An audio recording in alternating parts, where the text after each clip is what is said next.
Hey everybody, welcome to We've Got Ward, a Doof Media podcast series where we expertly dissect and discuss Ward, Wildbow's return to the world of parahumans. My name is Matt Freeman. Critical, important, team leader, Maverick. And this is my co-host, Scott Daly, Bloodstrike. If I touch you, I die. Wait, you die. Matt, is it I die or you die? This is the weekly podcast where Matt and I eagerly dive into Wildbow's world of shout sniping, Jeff the Nice Number Boy, and alien-based death powers as we analyze and interpret this ongoing web serial. This week, dying continues with, unsurprisingly, a whole lot of dying in chapters 15.8 and the second interlude of the arc, 15.x. First, with the help of Sveta, the entire group realizes that the hidden option D was, fuck you, you do it. And they all go with that one. Under the orders from an annoyed Contessa, Victoria and Rain successfully ensure Veil 4 won't be back for Parahumans 3. Then it's another POV hopping interlude as we experience what it's like to be a teacher flunky, what it's like to be a saint flunky, and finally, what it's like to be an irrationality flunky. Matt, what did you think of these two chapters? Oh man, this arc is hard for me to take. It's too intense, and moral quandaries and the risk and the horrible things happening to everyone, and I'm just so worried and upset all the time, and I'm just anxious, and it's just I just want to find out what happens next. So you like it? Yes. That's good. Yeah. I think kind of one of the interesting things that I think I'm going to try to focus on a little bit this week is in all of our like discussion of who's right and who's wrong and the moral quandaries that we've been thrown at, we kind of like missed the whole part where regardless, this is like just narratively an amazing situation to throw our characters in, right? Like remove how you feel about it, like morally aside, like it's just a smart thing to do to your characters. And I think that's something that I don't think we stated last week, but I think is worth stating. Yeah, sure. I mean, it's one of those things where when you look back on Ward, I feel confident that this moment, this added complexity of, a moral quandary on par with anything from any of the other parahuman stories, yet fitting into that context perfectly as this interesting twist, it's going to feel, of a piece with this story, basically. Yeah, totally agree. Absolutely. Cool. So before we get into the chapters, we do have a pretty cool announcement this week. Yeah. So we have just announced that the new show, Do the Right Thing, will be part of the Doof Network going forward. Yeah. Yeah. So you want to explain kind of what this is? Yeah. So Do the Right Thing is a writing prompt podcast where you listen. You basically every week they'll put up a list of 4 words, and you can pick 3 of them, and then you write a story in 30 minutes, including your 3 words that you chose, and then you can share it. And they'll try to talk about it on their podcast, and then they'll also do their own stories. It's a really fun idea, and some of those things I just said might sound familiar if you're familiar with the So-Called Writers podcast that me and Michael formerly did. But I have to tell you that the hosts of Do the Right Thing are really taking it to new and interesting places and really exploring the format in ways that Michael and I never did. For one thing, they have guests on really, really often, which I think just really livens it up and makes it frankly more entertaining to listen to. I mean, if you were a fan of So-Called Writers, definitely please check out Do the Right Thing. If you've never heard of So-Called Writers or you hated So-Called Writers, check it out anyway, because I mean, it's really fun to listen to, even if you haven't written a story. And then if you do write a story along with them, it adds obviously a whole new dimension to it. And I think writing a short story every week is an excellent exercise that everyone should do. Yeah. I mean, not everyone, but like if you're interested in every writing. aspiring writer. Yeah. Yeah, sure. Yeah, I am so excited about this. These guys, I was sad. I always loved the idea of so-called writers, and I was very sad when you guys just didn't have the bandwidth to do it anymore, although, of course, I understood. These guys approached us a few months ago and said, hey, we like your podcast idea. We want to do it. Do you mind? And we were like, absolutely not. Knock yourself out. Go for it. And they did. And then they've been doing, I think they did episode 17. So they've been doing 17 episodes. They've been really killing it. We had to get them aboard, and we did. And it's exciting. Hope you guys enjoy it. I think there's a lot of people, there's a lot of writers out here that enjoy Wildbow's work, because I think is it wrong to say it's like a writerly story, right? Like, I think it's just a story that writers appreciate. Sure, seems like it. I mean, you just have to look at the amount of fan fiction, and that seems likely. Yeah. So just to clarify, I mean, there's going to be links in all the things, but it's Do the Right Thing, WRITE. Yes, not the Spike Lee joint. That's correct. The writing. And you can find the word prompts on reddit.com/r/do the right thing. Again, WRITE. And I think you can probably find them on any old podcast feed by just searching for that name. Yeah, and they're eventually going to be on the Doof Media website. We only have their latest episode up now. We've got to go back through and fill in the backlog, but you will be able to find all the episodes at doofmedia.com. So give it a try. We strongly suggest it. We love it. Hope you guys do too. Yeah, really, really happy to have those guys aboard. Absolutely. All right, let's get on into these chapters, Scott. All right. So 15.8, and last week we left our team in the middle of this exposed arena in the interior of the building. It's an awesome visual set piece, by the way. The air is so full of dust that every light source creates its own nimbus of light around it. And we have our vaguely good-aligned capes continuing to struggle with their decision as they take cover from the onslaught. Vaguely good-aligned capes. Didn't want to say heroes. Just, the goodish. Yeah. I mean, I've realized that I keep using the word heroes, and I'm describing like Heartbroken and Undersiders, and I'm like, okay, these words have to mean something, right? Like, they're our heroes. Yeah, they are. I mean, I kind of see the Undersiders as the real heroes, So yeah.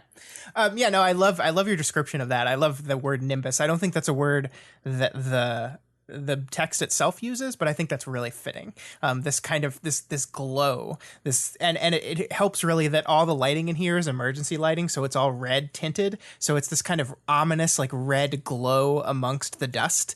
It's gonna be really creepy. Like you can imagine, it's just a really creepy, like, overwhelming thing. And I really think, like, it's the perfect place to set these choices that they're about to have to make, right? Like, it's time now. It's time to make the choice. And here you're here. Right. And this the image of all these projectiles flying through the air and being followed by. Yeah. So I did a search, and Wildbow does actually use the word nimbus at least once somewhere in there. So that was probably lodged in my brain subconsciously. But yeah, I mean, there's a lot of great descriptive writing in both of these chapters, actually. Man, now I feel bad complimenting you. I retract my compliment, and I transfer it. I send it right where it belongs. Like scapegoat. Yeah. One of the other elements I really latched onto here is, like, the almost immediacy at which the bad guys respond to everything that just happened, right? So, like, Custodian has just like destroyed a huge section of the facility, right? Like, she just, like, knocked some shit out, and a lot of it crashed down. And what we see in these moments is, like, there's evacuation chutes, like slides being blown up and deployed, like, immediately. Like, there's this water bucket line of guns being handed out to all the different thralls. There's just this level of preparedness here that, despite the chaos that's happening, the people our heroes are fighting against have, right? Like, they're just here and they're just ready to go. And I think that that's interesting when kind of compared to our heroes and Love Lost, who are, they're just generally really reactive, right? Like, we've talked about how Victoria and heroism is generally just reactive anyway, right? You just, like, wait till someone does something wrong and then you punish them for it. But here in this battle, they're, like, totally reactive. They walk into a room, there's enemies there, the enemy makes a move against them, and then they react to it. And I think the weird thing about this is, like, Contessa's here now, and so Contessa's power is proactive, like, that's kind of what it is. But because she's in control, they're just they're just doing what she tells them to do and reacting. And so I think that's a really interesting like contrast with these teacher capes who are just like seem to have planned for every contingency, and they're just like, oh, this happened, okay, go. Yeah, sure. It makes our protagonists feel like they're in a really powerless and hopeless position. Yeah. And I think it's interesting because it has to walk this line where if you feel like your protagonist is completely powerless, then that can start to feel really unsatisfying because you're like, I mean, why am I following this character if nothing they do matters? But the fact is, it's not that nothing our characters do matters. It's more that the situation around them is so oppressive and well thought out that it's just an almost impossible, but not quite impossible struggle. Yeah. And I think it's really actually kind of interesting that they are actually the attackers here. They are the invaders. Yeah. But teacher is so well prepared, and the story has set that up so well that they don't feel like they're on the offensive. That they constantly feel like they're on the back foot throughout this whole arc. Yeah, I mean, and the weird thing about Contessa, her involvement in general, and we'll see this, I think, textually at the end of the chapter, is no one has strategy anymore, right? It's just kind of like go there and then react. Yeah. And she'll know that you'll react in the right way and she'll plan for it. So it's like there's no strategizing, there's no planning. The breakthrough is just kind of like just sitting there waiting to be told what to do. And it is like, it is this like very, very passive kind of force pushed on them where they just don't feel like they're in control at all anymore. Right. And what's interesting is that this feels very intentional because this started well before Contessa was involved in this because Victoria called Master Stranger on herself a while back. And ever since then, she has been much more passive than usual. Yeah, she was involved in some stuff in the prison breakout, but she was never really taking, like, kind of grabbing the reins like she tends to do as a character. Yeah. And she's, I think slipped even more into the role of reacting. And we kind of see her, like, Sveta really challenges Contessa here and has been. And Victoria does not, like, agree with her. Like, right? She doesn't defend her friend. She doesn't say, yeah, you're right. She kind of is of the opinion that, like, she's like, well, I mean, there's this person here and she's telling us what to do. Like, I think in this moment, a person standing in front of Victoria saying, here's what you need to do is exactly what she wants right now. She wants someone to come in and tell her what to do so she doesn't have to figure it out. I think you're right. I think that's exactly where she is right now. And it feels authentic. Yeah. So Victoria does an interesting bit of analysis that I thought was, amusing and very Victoria, where she concludes that most of Teacher's gunmen must be tinkers firing their own tinker-made weapons because it's probably easier for a mass power granter like him to go that route than to find a way to buy lots and lots of guns. And then she's like, therefore, any normal-looking muzzle flashes are probably coming from non-tinkers firing normal guns, but with some kind of enhanced aim that makes them even more dangerous. I just thought that was a fun, like, very logical, way of thinking through that. Yeah, it's the scholar doing her thing, right? The thing I like about it is that the way she collects the data to make this assessment is basically just flies up in the air and gets shot at. Yeah. And it's like, oh, okay, gotcha. It's just like, it's a very brute way to get to that hypothesis, right? It's just like, I'm just going to go up and they shot. Oh God. Okay. Well, I figured it out now. Yeah, it's funny. She uses her brute abilities to leverage her intellect. Exactly. So then Victoria duels another flyer with like a beam power, and she takes some hits. But then she disorients the guy enough that he jets away right into a pile of rubble, shattering his bones. Yep. Not dead though. Yep. There's another jetpack flyer who's taken out by Juliet. By freezing them and then just kind of making them grind off their face against the ground. Oh my God. Yeah. Not to sound like a broken record here, but this battle has gotten truly brutal. One thing you didn't mention in the Victoria fight is that he shoots her with a laser and it hits her on her, like, her buckler thing that Rain built for her. Yeah. And it gets so hot that it kind of starts glowing. And then she puts it up against the chest of the man she's fighting, and it burns him so bad that his skin sticks to it. So when he tries to fly away, he sticks to her metal buckler, which is just like, I mean, once again, I think just shows us, like, this the brutality of the combat we're in now. We're no holds barred, like we're going, and people are getting seriously injured. People are dying. This is war. Yeah, yeah. I mean, Victoria's burning someone with a hot brand and a pile of rubble. It's escalated. And it's a really freaky moment too when the guy like doesn't react in the way a normal person would react to getting burned in the chest so hard that you stick to the thing that's burning you.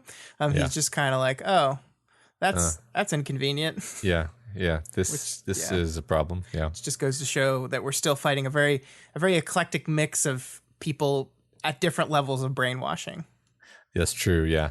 Because and I think that's interesting because I guess we've been seeing that here and there, but it is interesting that we've seen how Teacher kind of he doesn't just use his new ability to remove the brainwashing from everyone to give everyone free will. He does it seemingly pretty selectively. Yeah. So that's interesting. Yep. So, all right, it's time for today's episode of Let's Put Our Heroes in Impossible Circumstances and See If They Retain Their Humanity. So the team comes together and they vote based on Contessa's 3 choices. Yeah, and like I said a little bit earlier in the chapter, the thing that I most enjoy about this moment where the team kind of gathers together to finally give their votes is Victoria says, it didn't feel like we were the major players in this, though. No, that would be Contessa. So, like, once again, our heroes have almost been stripped of any kind of active role in this. They're just their role is literally now to make a choice, and then based on that choice, they will be, as Sveta kind of describes it a bit later, they will be fired. They're the bullet. They're not gonna. I guess she wants them to aim. She'll pull the trigger, and then they'll just go where they're told to. So they're not the players. They're just the weapon. I mean, this is a really interesting thing to talk about from a storytelling perspective, I think, because Waldo is fully aware that he has introduced a potentially story-breaking level of, a precog, a shot-calling character who can make anything happen. Yeah. And instead of trying to like dance around the fact that he's done this, he has the characters say, hey, we don't even have any power anymore. We're just billiard balls in her Rube Goldberg machine. Right. And so why should we even try? And like the characters confront that head on. Sure. And I think that's like the perfect move because it allows you to stay with them instead of you being the one who's like, oh, well, now it doesn't even matter. Now you're like, see that the characters recognize the situation and you're like, oh, okay, so I'm still with them and they're still with me. We're on the same page. I agree. And this is a very thin needle, right? I mean, like this is like I've always been uncertain when Contessa really started playing a big role in either of these stories because I just feel like it would be so easy to mess this up to a point where you just don't give a shit anymore and you just don't feel like any of it matters. Oh, my choices don't matter anyway. What is the point? What is the point of any of the character growth if it's all part of this of a Contessa plan? And I think the books like ride right up to that line, but I do agree that by just kind of not flinching away from that fact, by acknowledging it and by wrapping your story around it, I think it avoids going over that edge. Yeah. And then it becomes a story about that instead of a story that's trying to have its cake and eat it too. Mm-hmm. I think that's awesome. All right. All right. So let's have a quick refresher on the choices, just because people may not have been hitting F5 on the subreddit all week. So choice A, heavy hero deaths, city largely spared except it's ruled by villains for a time. Choice B, hundreds of thousands of civilians die, relatively few hero deaths. Choice C, a few thousand civilians die and heroes lose many as well, including a kind of disproportionate amount of breakthrough losses. Yeah, and Teacher will get away, though Contessa's sight into that is unclear. Like how long he would get away for. Will he be recaptured or killed eventually? Unknown. What's interesting is that after reading everyone's answers to the discussion question, I'm like, I feel like lots of people would nitpick the way I summarize this. Sure. And I almost see that as being like a feature and not a bug, or at least like that's interesting, right? It's not like maybe I'm wrong, but also maybe there's just some ambiguity in the way Contessa rattled these off. That is exactly true. And that is like, I think that's one of the things this book is doing with this thing is there's a lot of there's a lot of interesting things here in how Contessa's phrasing things and in how the book confronts how Contessa's phrasing things. We're going to get to a specific moment a little bit later in the story that basically points directly to the fact that Contessa asks these questions, receives answers, interprets those answers through her lens, and then issues commands based on them, right? Yeah. And that's the wrinkle in this whole thing a little bit. And so, yeah, I mean, each one of these choices, you could interpret this through a different lens. You could play up the good parts, kind of play down the bad parts of the one you prefer. You could do the opposite. You could just intentionally be super vague, or you can intentionally get really, really, really specific. There are ways of taking the same bit of information and talking about it in different ways. Yeah, not to mention you could be one of the ones where she singled you out basically and was like, oh, your best friend's going to die. Right, exactly. Yeah. So, we're going to go through some of these answers from some of the different capes and their justifications. Not all of them really, or at least not in detail, but I want to pull out Rachel's specifically because, first of all, she chooses B, and her justification is pretty sophisticated and interesting to me. I was a little bit surprised because it had some nuance to it. So she says, undersiders die, city goes to shit, more people die, only good thing is teacher is dead. Last option is bad. If we let him go, he will hurt others. And Tattletale says he always steps up his game, steps up his scale. He will keep doing what he's doing fucking worse until we catch him. We made the choice to let him go when we fought him last time. Now we can't do it again. So she's basing her whole thought process more or less around the idea that we can't let teacher walk away from this. Yeah. And it's like, yeah, like that's something that I didn't really weight very heavily in my calculations, in my own personal thinking about it. Like I kind of glossed over like whether hero dies, I don't know why I said that, whether teacher dies or whether he gets away. I'm like, yeah, they'll catch him later. And it's like, no, that's a terrible assumption. Right. Yeah. Yeah. And I mean, one of the things that I think is in common amongst the choices that we see in detail how people pick is the way they do this is eliminate one that is a for sure no. And then the decision is choosing between the others, right? We see this with Rachel, who basically says, can't do C. Can't do it. Teacher has to die. Yeah. He has to die. Therefore, we have to choose between A and B seems better for me. With Victoria, in a minute, we'll see her do the exact same thing where she say B is unacceptable. Can't do it. Can't do it. Given the other two, I choose C, but I'll be okay with A. I think Chastity does a very similar thing, right? Where she's just like, Cassie dying is unacceptable. Can't do it. No, that is mine. Won't do it. Then I have to choose between the other two. So I think it's interesting when you offer three options like this. It seems like the most logical path to an answer is to immediately eliminate the one that is just the no-go and then decide between the other two. Yeah. I mean, kind of an aside, but kind of perfectly applicable. Like, isn't it true that if you, like, the more choices you offer a person, the less likely they are to make the best choice? Like even if you give them, like, if you ask them to write down, like, what they want out of a car and then you give them a whole bunch of options, they'll do like a provably worse job than if you just gave them two options, because they get confused, and like we really just are not good at keeping track of multiple like factors when weighting a decision. And so like what Contessa's done here is she's given them this like multivariate calculus problem to solve with their little hand calculator of a brain, where it's just like, yeah, like they're like, you can't expect people to do this. And that's, I guess we'll get around to talking about that aspect of it. Sure. But yeah, like everyone has their, like you were saying, everyone has their own kind of sticking point. So like Chastity and Imp, they both choose A. They want to stop teacher now, and they're willing to swallow the bitter pill of a lot of their allies dying. Juliet is a B because she doesn't give a fuck. I love this because Chastity says, I can't conscience the choices that let me and my loved ones get off scot-free. And then Juliet is like, I can conscience it. Yeah, right. Right.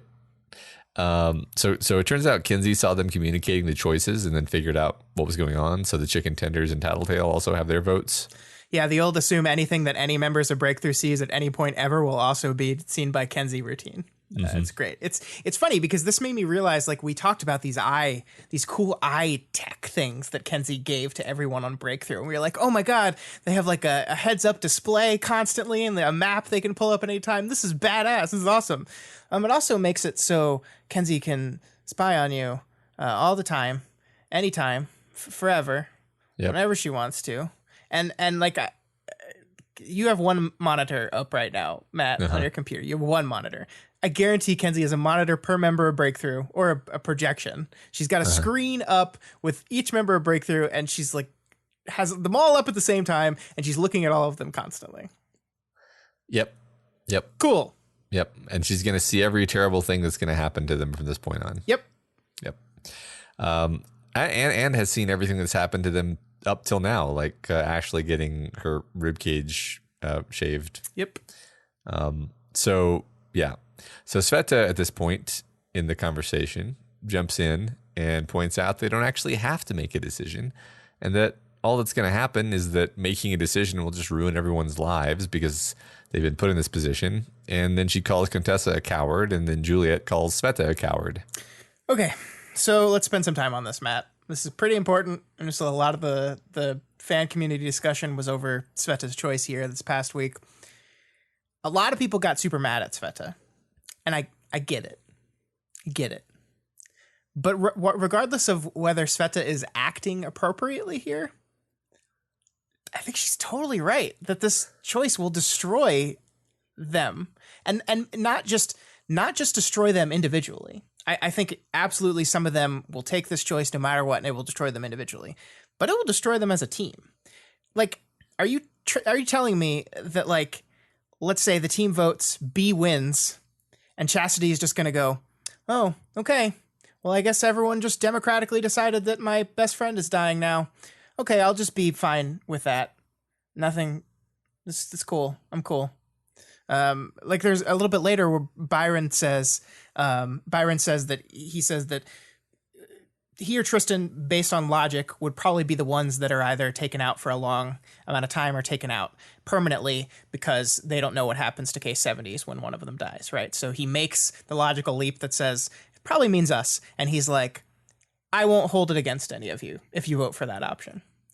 And that's noble. And I love that he said that. I think it's a testament to his character that he said that, but that's fucking really easy to say in the moment. And it's not easy to say, 2 months into a 10-year stint at being stuck in nothingness. Right. Or an eternal stint of being stuck in nothingness. Right. So like, I just think every one of those people are going to go into this thing with like, we will go with what the majority votes for. We will respect the decision and we will go forward and do that. But people are people, man. And this will destroy the groups 100%. Yeah. Breakthrough will not survive this vote, no matter what way it goes. No team will survive this vote under this way. So, yeah. I mean, does that mean that therefore they shouldn't make that choice? Does it mean acknowledging that this will destroy us personally and as a group mean, no, we shouldn't have to make this choice? That's up to you. I certainly don't think anyone is obligated to do anything. So I don't know. I think one thing that I want to be very clear about as we go through this, and you and I might even have slightly different opinions on this. I think both Sveta and Contessa in how they're handling this choice are responding to their specific traumas in dealing with the situation, right? Contessa has a problem with making decisions. She has a issue with it. And so she's farming this off on other people.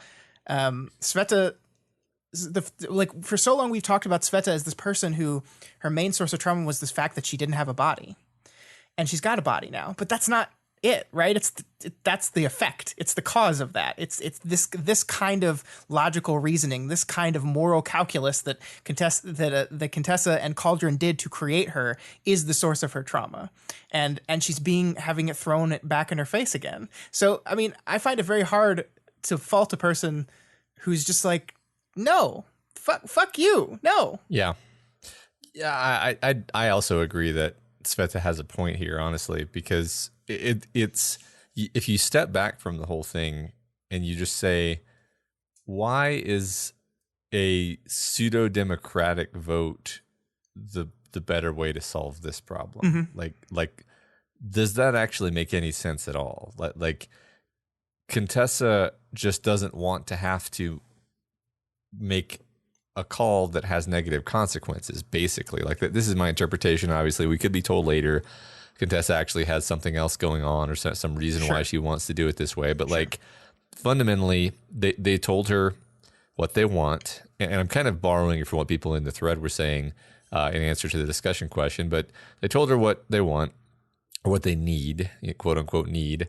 She basically does her path to victory and says, well, okay, we can only get, you've said you need 3 things. I can give you 2 out of 3 of those things and 3 different scenarios. So in each of these 3 scenarios, you're going to be missing one of those things that you need. You're going to be sacrificing either the civilians, your allies, or your mission, basically, because that's all I can do. That's the best I can do. And I'm not going to make the call because I want you to clarify your priorities, basically. But she's foisting this off onto them on this, like, in this very kind of vague, again, I call it pseudo democratic, because it's like, okay, it was a vote between whoever happened to be there. Right. Yeah. And then also now Kinsey happened to catch it on her camera. So now it's whoever happened to be there plus whoever was around Kinsey at the time. Like, like, what is this isn't how democracy works. Yeah. This is just a random sampling of a bunch of capes, many of which are crazy heartbroken. Like, I don't see how this is better. Why are these people in a better position to make this choice than she is? Yes. Yes. Well, I mean, and that's not to mention the fact that it is within the realm of her power to simulate what every single person on every single world would choose when given these 3 options, right? Yes. She could path to counting up what all the votes in existence would be. Path to just knowing that. Right. I think that's within her power. I don't know that it is, but it seems like it should be. Yeah. Yeah. So like, if you're really like, I want to be democratic, I don't want to make this choice myself, you can simulate that just as well as you can simulate the win condition. Yeah. And okay. And I think we agree that we're we agree that she's not going to do that, because then it's within her locus of control. Yes. She's literally trying to cast the locus of control away from herself. Right. Partly because she doesn't trust herself. And I really think partly because she doesn't want to be responsible for anything anymore. She's tired of the horrible guilt of everything she's done up to this point. Yeah. I mean, she like stopped using her power, right? Like that, like she went away, she was done with it. And then some bad shit happened to her, and now she's fucking back here. I mean, that is to say, like, I think I'm ride or die for my girl Sveta, but I don't blame Contessa for wanting to do this. It's a shitty situation to be in. It's a shitty burden to be this person cursed with the answer to everything, and then everyone's expecting you to make the call because you happen to be the one that is able to make that call more than anyone else. It sucks. It's not fair. I get it. Right. But I agree that I don't think just like tossing it on the first people that come into contact with you is the way to go. Yeah. I think we're on the same page there, actually. Yeah. I'm surprised, actually. Yeah. Yeah. I really did like this part where this kind of analogy that Sveta makes here, where she says, we're not the ones who pick the targets or pull the triggers here. Aren't we? We're the triggers. We're her pawns in this. And then Sveta says, no, we're the bullets that fly out of the gun. It's not great, but it's necessary. And there's this wonderful speech then Victoria like gives internally, says like, all of this was too close to her heart. Cauldron had stolen her life, made her kill so many people already by way of making her a monster. To accept this would be to condone that, and I couldn't blame her for refusing to condone what she's gone through any more than I would willingly accept any healing from my sister. So like, this is fascinating to me, right? Because like, this is basically the text telling us exactly what we're talking about, that the reason why Sveta is rejecting this so thoroughly is that it is intrinsically connected to her trauma. And that's why like I'm fine with differing opinions on this thing. Like, I get that some people don't like Sveta as much as I do. I get that they don't like what she's doing here. And I even understand their points here. The things that the parts that I don't like are when people are just like, come on, just get over it. Deal with it later. Like, now's not the time for this. And it's like, of course now's not the time for your trauma. Like that, but that's not how trauma works. Like, Victoria, just get over Amy. It's not the time for this now. Yeah, I'm sure she'd love to do that. She can't. That's the whole thing. Right. Yeah. I mean, I don't know. It's pretty rare, but I've had to make like a life or death emergency medical decision before. And let me tell you, you're not like employing your full faculties in that situation. Sure. And this is basically what that is, right? Like to expect someone to just like reason as if, for example, reading a web serial and considering a hypothetical, right? Exactly. While facing this situation in real life, it's just not going to happen. And this is just realistic. This is just the way people are. This is just humanity. Yep. So I mean, yeah, you're like, this is perfectly correct, actually. Yeah. And I mean, there's this wonderful part here where Rain backs her up and is like, "Look, like, you asked for help, and I told you what I thought, but I'm super happy I didn't have to be the one to actually pull that trigger. I'm super happy that I didn't have to be the one to actually kill that guy." So there is value in, no, we don't have to be the one that decide. There is value in that, and he backs Sveta up here. Yeah. So I think like Victoria doesn't really agree, but she doesn't disagree strongly, right? Like all she really does is she points out that they've already all made their decision, like in their own head, even if they don't tell Contessa or they don't tell each other. They've made their decision. They have to live with that now. Yeah, I mean, this is just classic Victoria. Victoria's worst critic is herself stuff, right? Yeah. Where she's just beating the shit out of herself. Like, it doesn't matter if I don't tell her. It doesn't matter if she goes with my thing or not. I've made my choice. I made my choice the second I listened to the three options. And and it doesn't matter if I tell anyone or not. I'm going to have to live with the fact that I made that choice. And Sveta doesn't quite see it that way, right? To Sveta, it's if she makes it, if she gives it, if she puts it out in the universe, if she gives it to the person, if she allows that gun to be fired with her fingerprint on it, then it's hers. But to Victoria, once the gun has been even thought of, it counts just as much. Mm-hmm. Right. I think this is fascinating actually, because Sveta makes it sound like her choice was like automatic and almost pre-thought. Mm-hmm. Like she just has she just instantly knows which one she would choose, but she's not going to say it because, like, again, it's taking this responsibility onto herself that she doesn't feel that she should or that she needs to. Whereas Victoria doesn't see it as automatic; she sees it as something that she's responsible for. Yeah.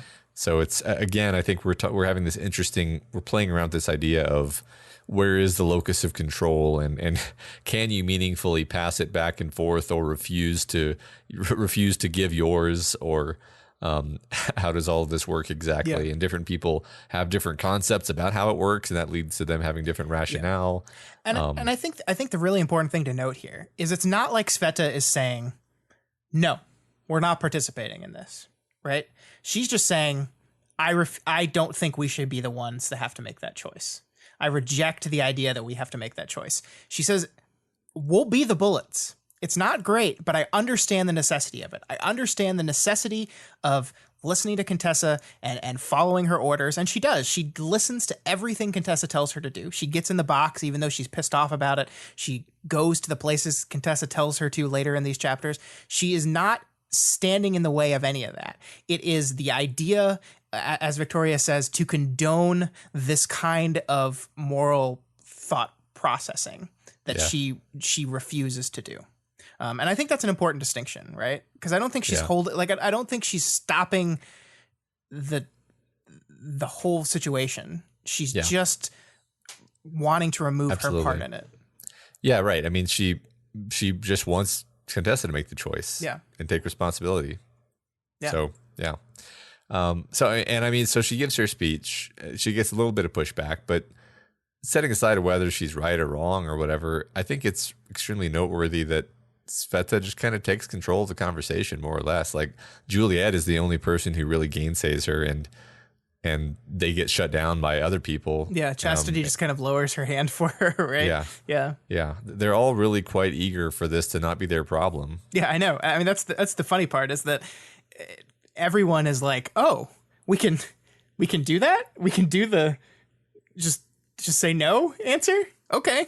Yeah, that's fine. I mean, especially like Victoria, who has like in her mind's eye, like basically saying, I don't agree with her. I don't support her in this. She's looking around for allies and I can't be one because I'm not. But yeah, when the time comes, no one, she says, you know, who's with, like, anyone have any objections? And no one says anything. Nobody. Yeah. So yeah, I think you're absolutely right that as much as they might not quite agree with her reasoning, they don't want, no, I mean, nobody wants to do this, right? And if you give someone an ability to say, no, actually, no, you don't have to do this, then, well, there you go. Right. Well, it's a situation where like you're almost relieved if you lose, right? Let's say they had vote. Let's say they had voted and you voted for A or whatever. Yeah. And then C wins. Then you're just like, oh, thank God. Like, no matter what happens, if my friends die, it's not my fault. Yeah, right. Because I voted for A. Right. Yep. Like this, and this is just that, except now none of them have to feel responsible. Yeah. And well, except Contessa. So. Well, and Victoria, of course. She will always feel responsible no matter what. Yeah, right. Yeah, I agree. I mean, I think the one thing we should say is the shitty situation, right? And in all of this, we're not trying to say that, like, I just think, like, the throwing around the cowardly word is not a good word to use here because, like, nobody wants to do this. Like, to say that you either make the hardest decision you've ever made in your life or you're a coward, I don't think is the right way to approach this whole thing. So while I think Sveta's generally right here, I think her anger at Contessa, like throwing out words like coward, and I don't agree with that. Yeah.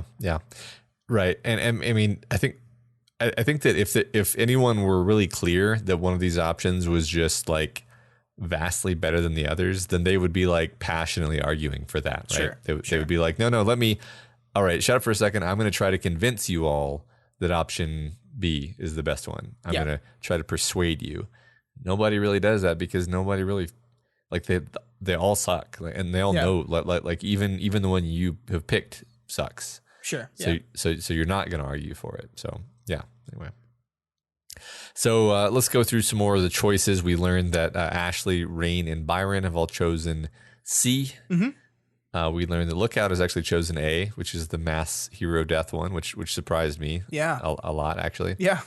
Other teammates, which we don't know who chose C, B, and C. Love Lost chose C. The other teammates is the chicken tenders, right? Yeah. Sorry. Yeah. The other chicken tenders. Love Lost chose C. Colt chose B. Interestingly, that they kind of disagreed there. Mm-hmm. And Victoria procrastinates. She can't make up her mind. Now, is this true, or is the text hiding her answer from us until the end of the chapter? Yeah, it's a little unclear because she basically says, all right, come on, let's do this, A, B, or C. Yeah. Right? And I think one read is absolutely she's yelling at herself, okay, which am I going to pick? But another read is just, okay, we've decided now.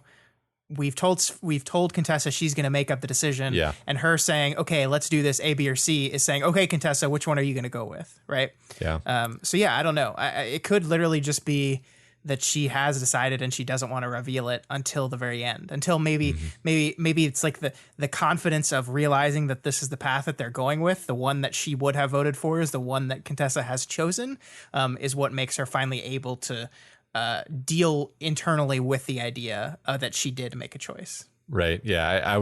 I kind of like that. I was kind of thinking maybe she knows she's made a choice. Like she couldn't help making a choice, but she doesn't want to acknowledge it. She doesn't want to look at it. Yeah.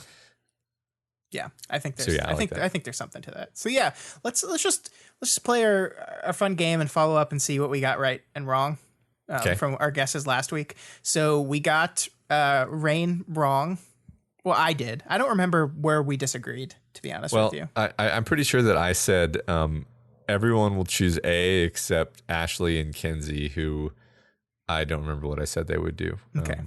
But I was wrong in many places. Yeah. So I said Rain would choose A, wrong. I said Byron would choose C, which was right. I said Tristan would choose A, and we don't actually get to learn what Tristan chose, right? True. So I said Sveta would not choose, which is true. I mean, she did, but we just don't know it. So well, I would give you credit for that. Okay. I was impressed that you're basically calling bullshit on the whole thing. Yeah, I guess. Yeah, good. I'll take it. I'll take the credit. I said Kenzie would choose B. Wrong. Let's talk about that A bit there. That was a little surprising, right? I think Victoria tries to explain it away as A has I guess the fact that someone doesn't die on breakthrough. They're just in like a torturous state. And Victoria basically says that maybe in her tinker mind, she sees that as a solvable problem and therefore a better one. Like death is not a solvable problem. That is a solvable problem. Ergo, best choice. Yeah. But that's interesting, right?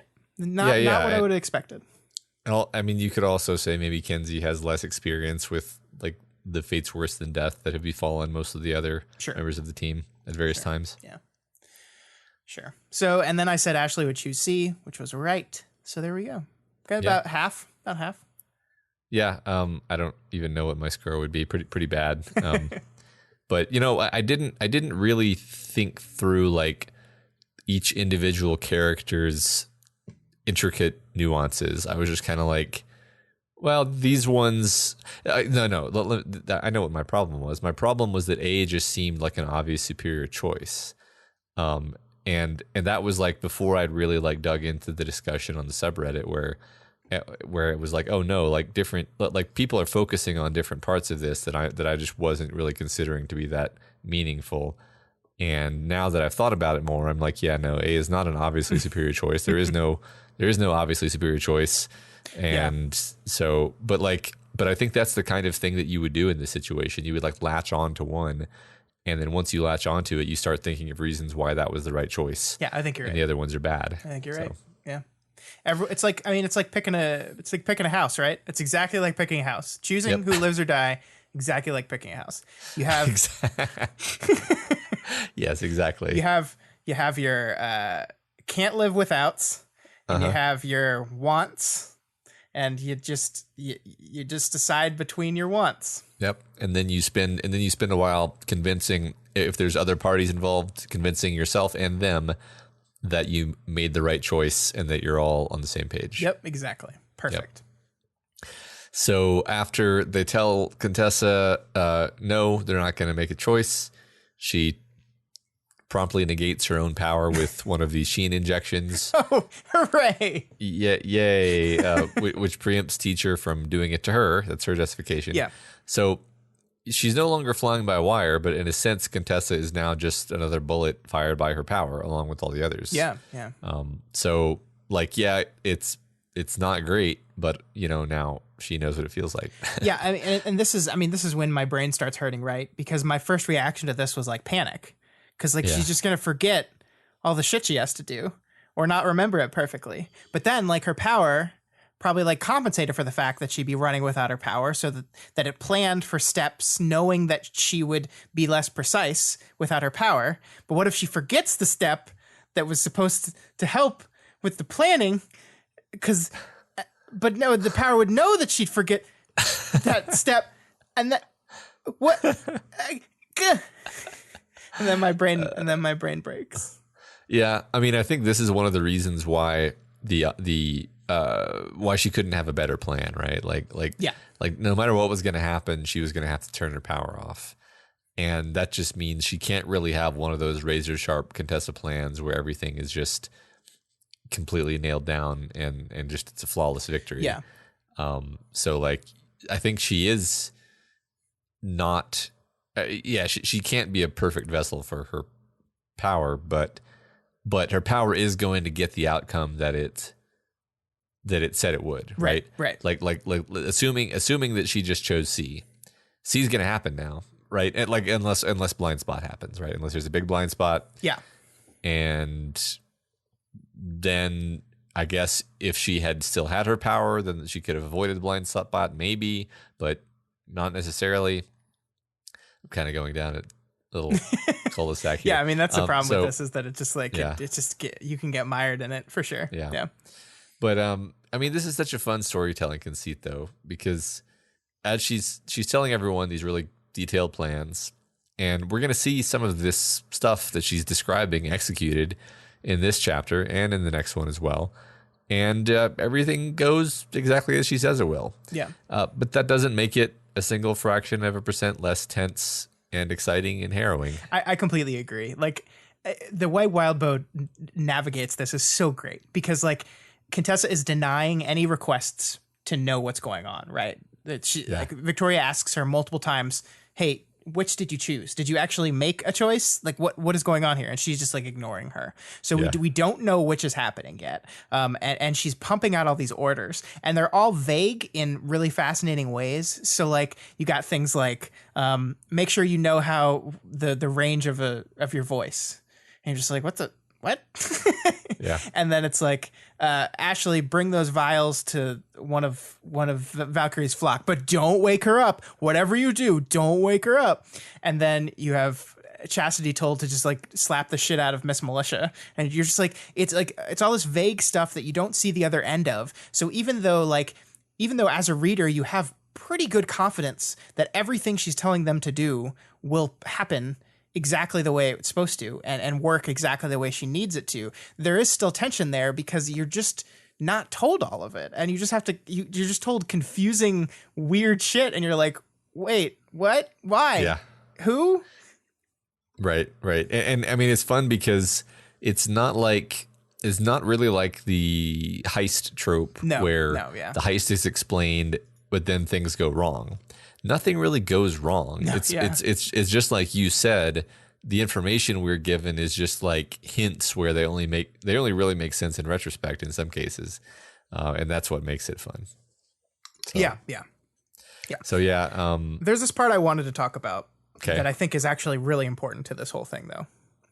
Because she's giving Sveta an order, right? And she says, Sveta will target the Dragon Slayers, deal with them. And then Sveta interrupts her and says, kill them, you mean? Contessa paused. What? I assumed kill when I interpreted the step, but didn't consider the alternative. Too late now. It should be fine, whatever you do. Should be fine, Sveta replies. And I think this is a fascinating little window on how her power works, right? Because in any other situation, Sveta would have said, kill them, you mean? And then Contessa would have been, hold on, let me check. Yeah, you got to do that. Right. She can't do that right now. She can't because her power is gone. But it also shows, I mean, she's admitting here that, like we said earlier, part of this process is interpretation. Part of this process is she is sent information, interprets that information, and relays that interpretation. And that is imperfect. That is a imperfect method of delivery on a power that grants perfection, right? And it will work for her 99% of the time, 99.99999% of the time, probably, right? Just because, like, while imperfect, it's still pretty damn good. Because, like, there's only so much interpretation that, like, Block now has, right? But I think it's really interesting. I think it's really interesting. I'm doing loops in my head because part of me interprets that to just mean like her power knew that it couldn't rely on stop the angel mechs to be interpreted in any particular specific way. So it just had to create a plan that could weather some amount of wiggle room such that the plan still worked whether they killed them or just stopped them.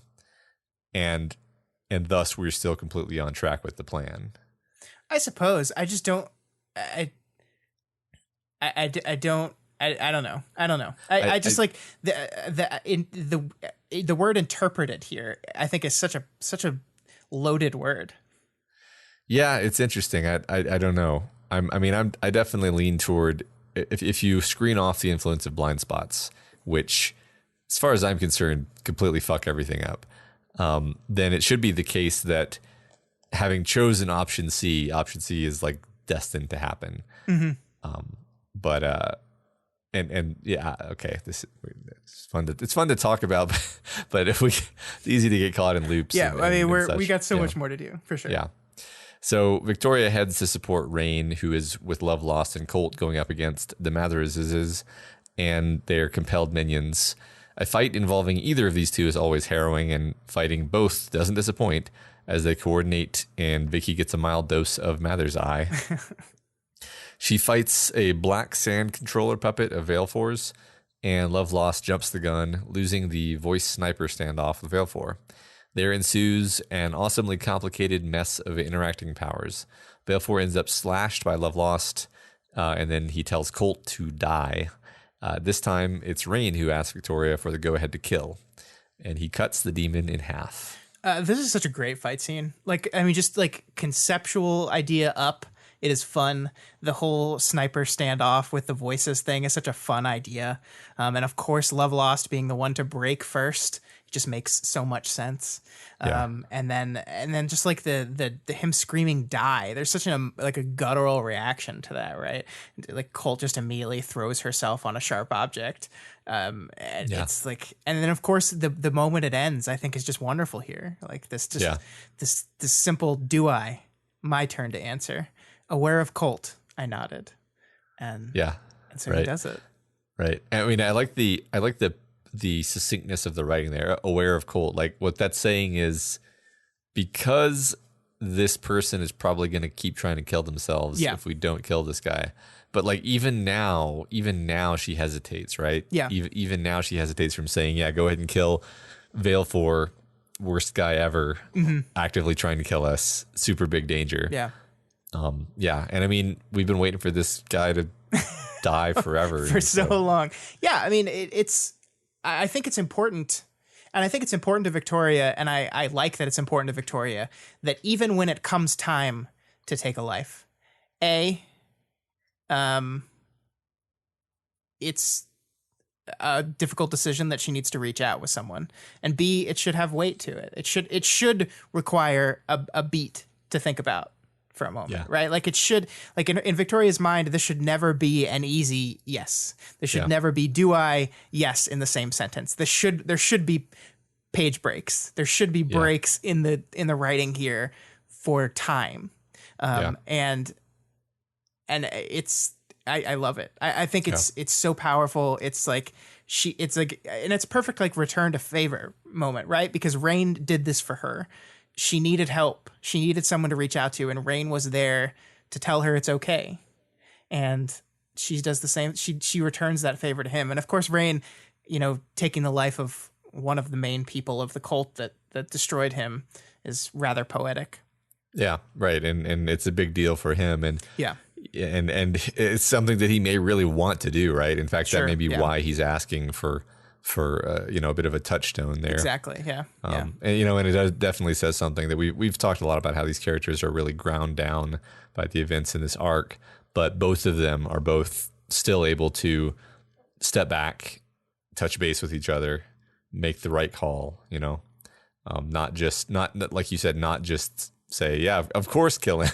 Yeah. Of course. Right. And I also think there's weight to the idea that this is easier on her than the person she had to kill. Like, remember when Rain is like, no, trust me, like, even though I'm the one that told you yes, like I wasn't the one that did it, and that made it easier for me. I think the same is true here. Like, she gives the order to Rain, she says yes. And I think this is easier on her than her being the one to kick the guy's head off was. Yeah. So everyone then retreats to the stairwell held by Capricorn, and he seals it behind them. By now it's clear to Victoria what option this is that they're pursuing. It's C, good old middle of the road choice that fucks over Breakthrough specifically and doesn't actually kill Teacher. Fuck this plan. Except, well, Victoria says it was the option I'd chosen. I'd been ready to vote for it. A, if it wasn't feasible. Never B, not that many lives. Not that there were any guarantees with the blind spots. Yep. Well, yep. So we were right about Victoria. Yay. Yeah. So, I mean, this is interesting, right? Because Contessa has, the book is telling us that Contessa has chosen C. Or, well, the book is not telling us. Victoria is making the assumption. And she says that everyone else agrees. Like, she says that we're all thinking the same thing. This is option C. And if we tally the known votes, right? If we tally everyone whose vote we got, we see that C would have won had they all voted out of the ones that we know. So did Contessa just use her power to tally those votes? Did she just pick this one because she wanted to? How did she come to this decision? And we don't know. I don't know. Yeah. Right. I wouldn't have put it past her to do that, actually, to just be like, all right, what answer they give, fine, do that one. Yeah. So I remember you asked last time if the one who suffered and the one who died were the same person, because the way she worded it was kind of ambiguous. Victoria says, 2 of us die, one suffered for quite some time. I wished I'd thought to ask if that meant one of the 2 suffered or not. So basically, does that mean 3 of us are out of commission completely forever, or 2 of us total? Yeah, and I mean, it's once again, I think Contessa being a little sneaky, or if you want to call it Contessa's power being a little sneaky, fine. It's interesting because I think it's important to note here that Victoria says 2 of us die, one suffering from quite some time. Contessa actually never says the word die, Matt. Here's how Contessa relays option C to the team. 2 members of Breakthrough are removed from the equation as a result. 1 endures some torment for quite some time. And you're sure she doesn't come back later and clarify that? Yes. Because I'm okay. Because this is one of my problems. Is like I really do. There's got to be something going on here, right? Like why would you use that phrasing other than to just muddy the waters, to just make it impossible to make this decision? Yeah, because every other instance, she used die. When she's talking about the other 2 options, she says, 2 members of Heartbroken will die. 1 member of the Undersiders will die. Right. Every other time she uses die. This is the only place where she uses another phrase that could absolutely mean die. Yeah. Right. She could just not want to be repetitive. Right. Yeah. She could just like, that's my pet peeve in writing. It's like, I use this word too much. I need to use something else. Right. But it's one of those things that is like, it feels important. I don't know what this is going to be. It just feels important to me. It feels like a distinction that is important. And Victoria has basically just decided that it means die. She just decided, and once again, it could. Maybe 1 member of Breakthrough will die, and 1 member of Breakthrough will be like locked in a hell dimension, or turn into a shard thing, or get tossed to another dimension, like something like that, right? And so like that's just an easy way to loop it together. 1 dies, 1 stuck on Earth A.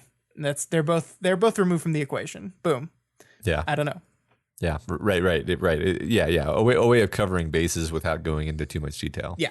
That actually sounds like the most kind of parsimonious explanation for why she would choose that phrasing. It's like 2 different weird things happen, and I'm not going to bother to explain both of them. Yeah, and in one of them could be dying. One of them it could be just dying. One of them could be, poor Byron or Tristan trapped in nothingness. Yeah. So basically, this doesn't help us or calm us down at all. Nope. Still just freaked out as we were before. Yep. Great. And then the team heartbreakingly splits up for the last time. Yeah, I mean, question mark. But not question mark. Like if we're to take everything that Contessa says as unassailable fact and truth and the way things are going to play out, then there are no question marks there. Then this is the last time the Breakthrough will all be together. Full stop. Yeah. Right. I mean, that if C is the plan that is being taken, and if Contessa's path is going to go exactly as the way she said it was going to go, then regardless of whether these 2 people are dying or not, they're going to be removed from the equation. They're so removed, gone. This is the last time that our team is together. Yeah. And the beautiful thing about this book, and that's why I love narratively, I love the introduction of this question to our team. Like it frustrates me. I'm more on Sveta's side than anyone else. The fact that they have to make the decision is bullshit and it's not fair. But narratively, I love it because each and every member of this team knows this. They're all sitting together. They're all about to go their separate ways, and they know this is it. This is it. We will never be together again. And whether or not that actually ends up that way, I don't know. I suspect still that the blind spots are going to play a role. The teacher is going to do something that fucks with something. Yeah. In a way that things are not going to play out the way Contessa sees them, but our characters don't really know that, and they're all in this moment acting as if this is it. And it's sad because like Victoria here says, I wanted to say something. I wanted to be encouraging, to tell people I loved them. Nobody had words. And then the final lines of the chapter, without a goodbye, without a commentary, without final strategy, our team split up, running footsteps sounding hollow in wide hallways and corridors. So it's a beautiful end of the chapter, and it's so sad. It's so sad. Yeah, I love that writing. I don't even think I focused on it in the sense of the words and sentences, but yeah, it's absolutely beautiful. Yeah. You know, it's just funny to me that like you and I keep mentioning the blind spots, and I scroll up again just to kind of check the wording. And as Victoria's thinking about her choice, she ends the paragraph with, not that there were any guarantees with the blind spots. Yeah. Yeah. And that's fun to me because like the character is just as eager basically to like grasp for some kind of hope in those blind spots, right? Maybe the blind spots will provide us with a way out of this mess where we don't have to have any of these bad outcomes. We can only keep the good aspects. Yeah. And it's like Victoria's doing it too. Yeah, the characters do it like it's right. It's just funny. I think that's great. You're right, because I think when character and reader desire aligns is when you really feel like you're a part of the story, when you really feel like you're emotionally attached to the story, because it's echoing the way you feel. And I absolutely think that's right. Is we are desperate. I am desperate. I hope to God that this does not end the way that Contessa has laid it out. Right. Yep. I mean, and I think I've said, I don't remember if I said this on the show or not, but I'll be equally interested if it ends exactly the way Contessa said, and if it ends some completely different way. And I'm sure Wild Bill will make it really interesting either way. I agree. Yes. I have faith. So, yep.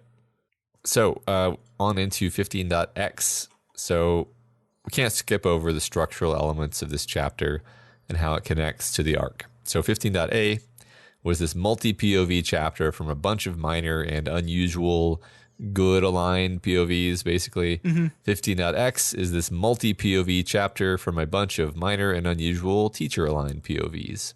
Yeah, and they each have one exception to that trend, right? Yeah. Because 15.a had the scary number 4 man who wanted to murder everything. And as the only bad guy POV. And Sveta in 15.x is the only good guy POV. Unless you check the Parahuman subreddit recently, in which case every point of view in 15.x is very, very bad, especially that last one. That's right. Bad guy. All bad guys. Yeah. So we start with Wasp Commander, highly self-important leader of a squad of elite thralls. Super double thralls with teacher's power enhanced by Black Goat and Ingenue. Yeah, would you say the best of the best of the best, sir? I would exactly say that. Yeah, and I love that it opens with like he felt important, critical, right? Like this is kind of his defining thing is this feeling of power, this feeling of importance, this feeling of need.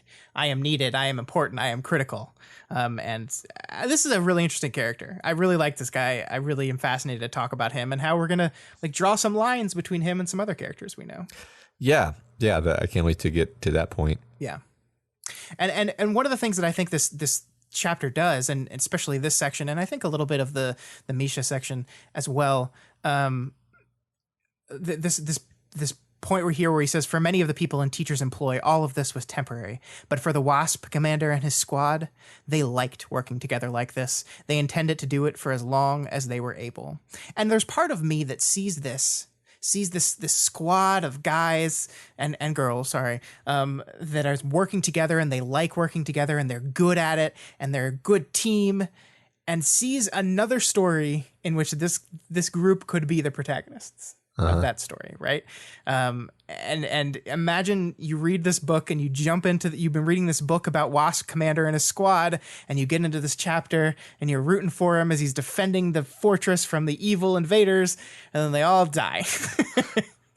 Yeah, sure, right. I mean, you feel, I mean, they kind of suck, right? But you feel a bit of empathy for them. Yeah. Like I don't know. I mean, the story takes the time to humanize him, right? Like, telling us who he is, what he was all about, how he came here. I specifically like that we call back to the very start of this story by mentioning that this guy is currently a parahuman enhanced commando because the university was full, so you had to find something else to do. Yeah, the same university that rejected Victoria rejected this guy. She went off to find a place to belong. She found a team. She found a group, got together with that group, and has become a powerful cape in that group. He did the same thing, just with a different group. Yeah. He's just hustling, out there hustling. Yeah, just like Breakthrough, this squadron seems to like each other. They work well together. They care about each other. They're both teams of 6 capes. This is where I stretched a little bit. If you count Capricorn as one cape, it counts. Or if you count Chris. No, you don't count Chris. Get him out of there. You don't. Okay. He left. He's dead to me. Oh, okay. Don't count Chris. Capricorn, 1 cape. There's 6 of them. Okay. Just like Breakthrough, their leader is all about studying up on the enemy. He reads any and all available reports to come up with strategies on the people he's fighting against, and quickly identifies the enemy and outlines the key strategy to defeat them. We're drawing some lines here, man. I'm seeing some connections. This is a guy who was very similar to Victoria in some ways, going a different path. And I think what the text does here is it makes it pretty clear that, like, no, this is not Victoria, right? Like there's this moment when he says that he knows what Teacher does to some of the other thralls. He knows about the brainwashing. He knows about the terrible things they does, and he's okay with it. He's okay with it because he got this: being important, being excellent at something, getting power, and powerful people following him. So yeah, not the same, right? Not the same as Victoria, obviously, right. But similar, like a path to Victoria. And we were talking about this earlier today. You said something that I really liked. You said that kind of like a diary version of Victoria. Right. Yeah. This is the Victoria who actually just wants the recognition, or the man, I'm blanking on the concept I'm reaching for, but yeah, just the cool factor. She doesn't actually care about saving people, right? He doesn't really care about saving people. He just wants to be the badass cape, or the badass whatever. Yeah. He wants to be the powerful, critical, important person that important people follow. There's other connections. I mean, we've got one thrall who's very like perception focused. Mm-hmm. That could be our Kenzie, if you're willing to kind of finagle. Sure. We've got one who, their touch is death. We know someone like that on Breakthrough. Sure. So I'm not seeing any other connections, but sure, there's probably some there. Well, yeah. I mean, the Wasp Squadron has a guy that like is 2 people that swap in and out with different elements, right? No, they don't have that. Not everything. Did I miss something? Not everything lines up, guys. But the point is, I absolutely think that the book is building a similarity here, a similar feel, and I think it makes you not completely be on this guy's side. Obviously not. We're definitely not on his side. But it gives you a window into his point of view that makes you maybe a bit more empathetic than you would have been otherwise. I think so. Yeah. So anyway, as you were saying, the team tries to gun down an approaching Ashley and Sveta, but Kinsey has hoodwinked their cameras. Dribfeed uses a death touch to hit both Sveta and Ashley in the ensuing brawl, but Sveta gets shot through the head. How do we feel about this, Scott? I was freaking out, Matt. Yep. I was freaking the fuck out. Me too. Because at first you're like, what? Sveta's dead? And then the guy walks up to her and he's like, well, there's technically 2 capes that this could be. And yeah, it sure seemed like it was Sveta, but no, it's got to be this strung out person, right? Like Sveta's not dead. It's definitely got to be this other person. He just mislabeled her because he doesn't know. And then we're like, no, it's definitely Sveta. Oh, okay. But don't worry. She's actually alive. And it's just a fucking roller coaster. Yeah. It's a prosthetic face. It's I thought she was dead. I was like, oh, that's super sad. And I would have been, I don't know if I would have, I don't know. It's weird to say I would have been fine. Like from a writing perspective, I would have been like, oh yeah, I mean, we knew they were going to die. That's really sad. I've kind of been stealing myself for this for some time, but no, this is a fake out. I mean, the funny thing about this is I think this is like just good writing because like we're staying so true to our perspective, right? We, the reader, know this is Sveta right away, pretty much. Yeah. But this guy doesn't. And so we don't reveal that information that it is truly Sveta until he figures it out, because we're stuck in this close third person point of view thing. And I mean, technically, we know the book has told us that Sveta's internal organs, her important internal organs, are not in her head, right? The book has told us that we've seen her. We've had her mention that before. We've seen it before. We know this is true. But in this moment, when you see a character you love get shot in the face and you're in the perspective of a person that doesn't know that, you forget. Yeah. And the book knows that you're going to forget, and it uses that to fuck with your brain. Yeah, and it's especially mean, because Sveta I spasms. cried. Yeah. Right. It's horrifying. Yes. It's horrifying. Yeah. Yeah. It's horrifyingly good writing. Don't do this to us, Sveta. So then the Harbinger joins the fight and just efficiently takes apart the Wasp commander's special elite team with just a beautiful economy of movement. I just love it. Yeah, and again, like let me preface this with the fact that I know Teacher's the bad guy, and I know the people that work for Teacher are the bad guys. And the book goes out of its way to establish that Wasp Commander knows about the enslavement and doesn't care about it, so he's not a paragon of virtue. However, removed from the context of the rest of this book, this chapter, or this section of this chapter, is about a squadron of soldiers defending their fortress, and then 3 monsters arrive and brutally murder them all, and then casually move on. Yep.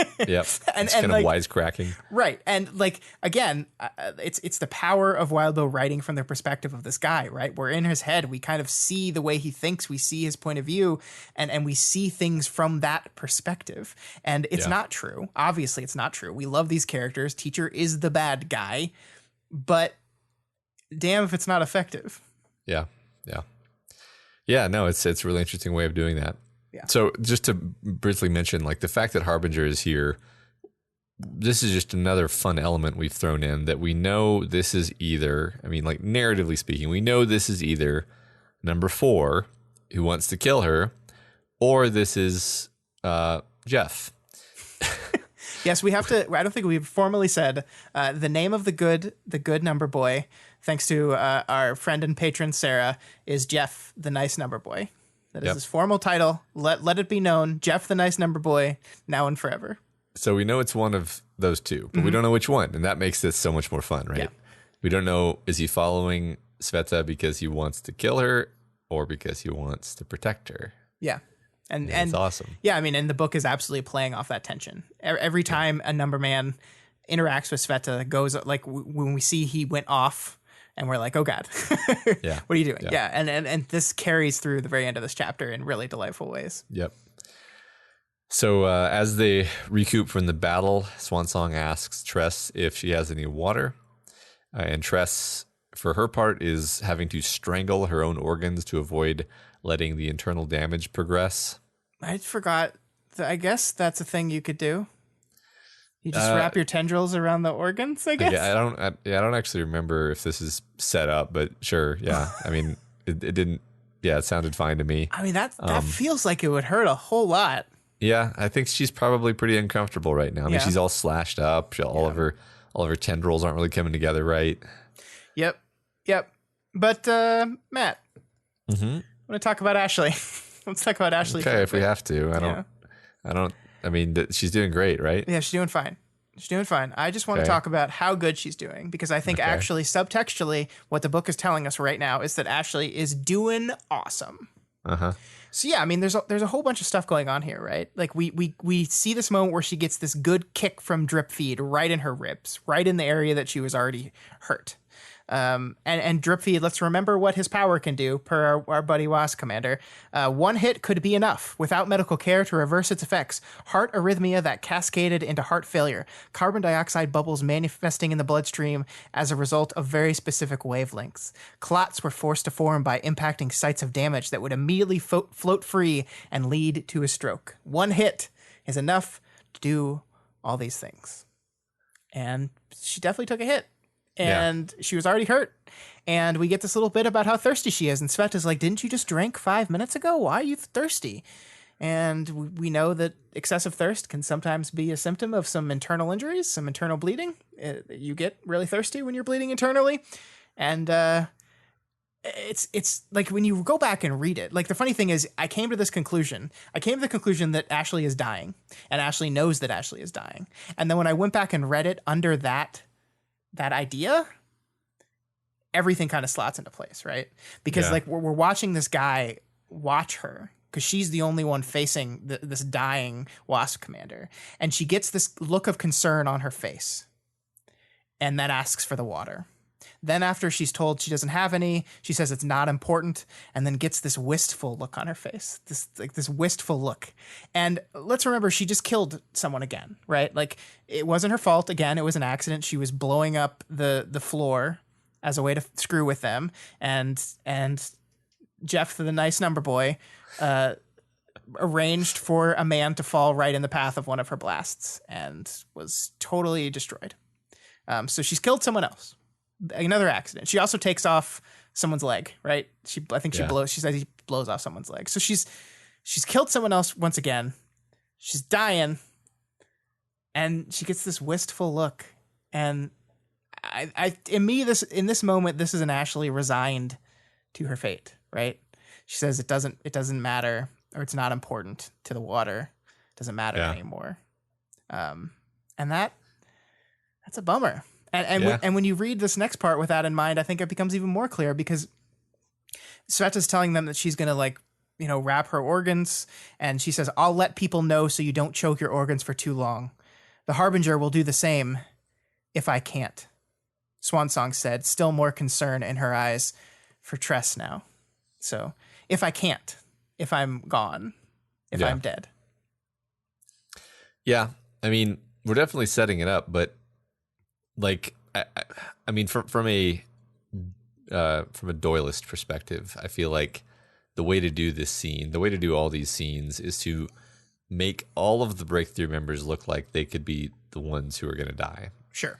So, yes, super seems like Swansong is literally mortally wounded right now, but like this is a world with healing, so you really like it could really all just be a misdirect. But I mean, I'm sure you're right. Like everything you're pointing out is absolutely there and real. I'm just not saying like therefore Swansong is definitely dead. Well, Matt, you know what? See. I am. Okay. Because the last time I was this sure about something, it was Vista, and I said Vista is going to die. I said those words. I said them confidently, without hesitation. And she did. And but then she didn't. So I'm going to do it again. And by putting it into the world, by putting it into the universe, similar to how Sveta feels that putting the option she chose into the universe would have an effect, I, too, am putting into the universe, Ashley Swansong is going to die. Okay. And now that I've done it, it's not going to happen anymore. Okay. So you know that you're cherry picking like the one time you've ever been wrong about something. All right. Yeah, but I was so incredibly wrong. I was so wrong. And I was right on that one. You were. So, you were. So, yeah. But you weren't right. You weren't like intellectually right. You were. I just didn't want to believe it. Desperate to not believe it. Right. I wasn't willing to accept the obvious thing the story was telling me, which is the best way to read. Sure. So yeah, I love the so. We've talked a bit about Wasp Commander. One thing we haven't really mentioned is that there's just like this grandiose streak to his inner monologue. Yeah. And I love the way it wraps up, where he goes, bitter with the ignobility of it all, the Wasp's commander struggled to organize thoughts that were falling into disarray. He resigned himself to trying to find peace in the Harbinger put a bullet in his head as he walked by. One of his acts to tidy up. Yeah. Yeah. Just like cold. It's great, especially because like one thing he cares about is power, is being critical, is respect, is having powerful people follow him. And there's this moment here where they're like, hey, we got the commander of this Thrall squadron, right? And they point to one of the other guys and like, yeah, that was him right there. So he's laying here dying, and like he's not even getting the recognition as the commander of the squad, right? Right. Yeah. And I think that's part of what he is referring to in the ignobility of it all. I really like that so much. Right.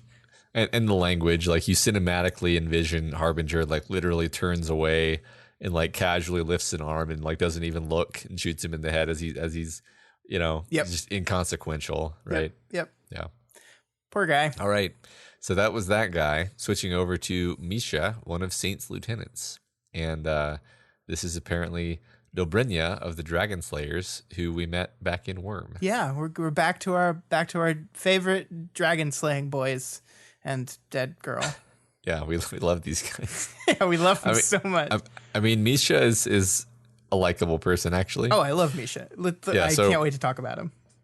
So Misha thinks about how the nature of his powers to intuitively understand the piloting of the angel mech.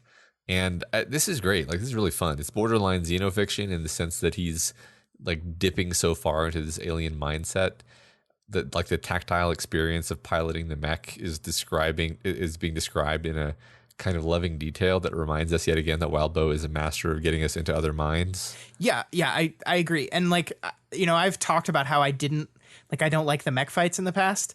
Like I went from just like general annoyance with these guys being in the story to like indifference to like this loving respect for this guy in just the short order of how he describes piloting this mech. And I absolutely agree with you that that's a testament to the writing. And let's just talk about it. Let's just pull it out here because I think it's worth just saying because it's so good. He felt more at home with joystick in each hand, pedals under each foot, and barely a foot between his face and the screen in front of him as he cut through reality and air, zigzagging through access tunnels and the gaps between sections of the great white edifice. He could feel the systems and the ill health of his craft in the same way a person who had driven the same car every day of his life might understand a specific shudder of their vehicle. Not that he had piloted this angel for long. It simply came naturally, easily, like stepping into a new house and finding it fit you exactly.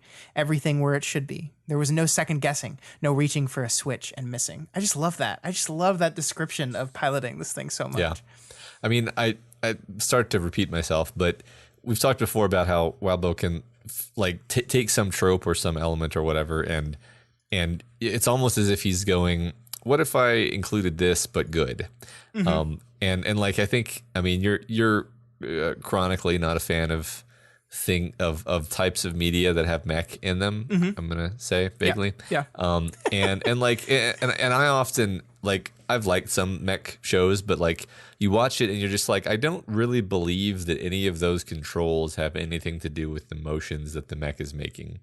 Like it's a chronic problem where it'll be like, look, you have like how do those controls cause the movements that I'm seeing in the mech when I zoom out? Mm-hmm. But this is like perfect, right? Because he's like the description of the cockpit and like the tactile sense of just like the shuddering of it and the feeling of movement within it, the fact that he still feels gravity and G forces and everything, and like the weird feelings caused by all the technology, the fact that he's like packed in with screens and he's got like all these switches and dials and joysticks and stuff. Yeah, it's just like, yeah, I can buy that. I can buy that you're controlling this thing with this like extremely complex interface that you actually need like a power or at least like a teacher enhancement to be able to even use.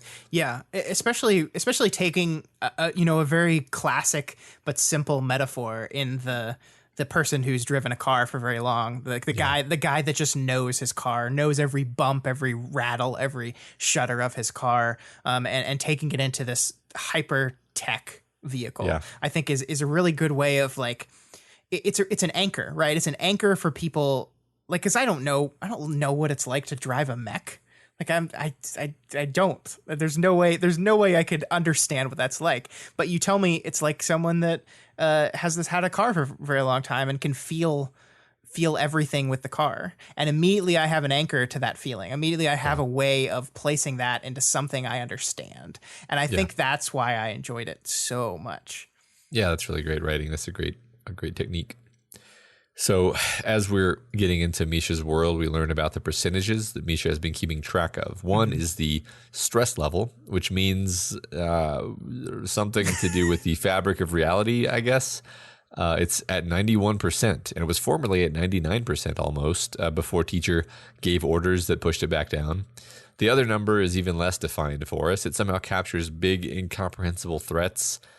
Misha later refers to these numbers as the ceiling and the floor, respectively, which I guess characterize the current level of instability caused by powers use that we've kind of heard about from other characters. Yeah, and there's this idea that the top number, the ceiling, can fluctuate up and down, but the floor doesn't seem like it's going to go down. Like once it goes, I think it specifically says once it goes up, it stays up. So every time it ticks upwards, it's not going down.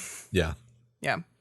Yeah, I mean, this is really interesting, right? I thought about this for a while, and I don't have a great guess. I mean, my initial reaction as soon as I read this was like, oh, I bet every time we hit 100%, like a broken trigger happens, and like if the floor ever gets up to 100%, we're all boned.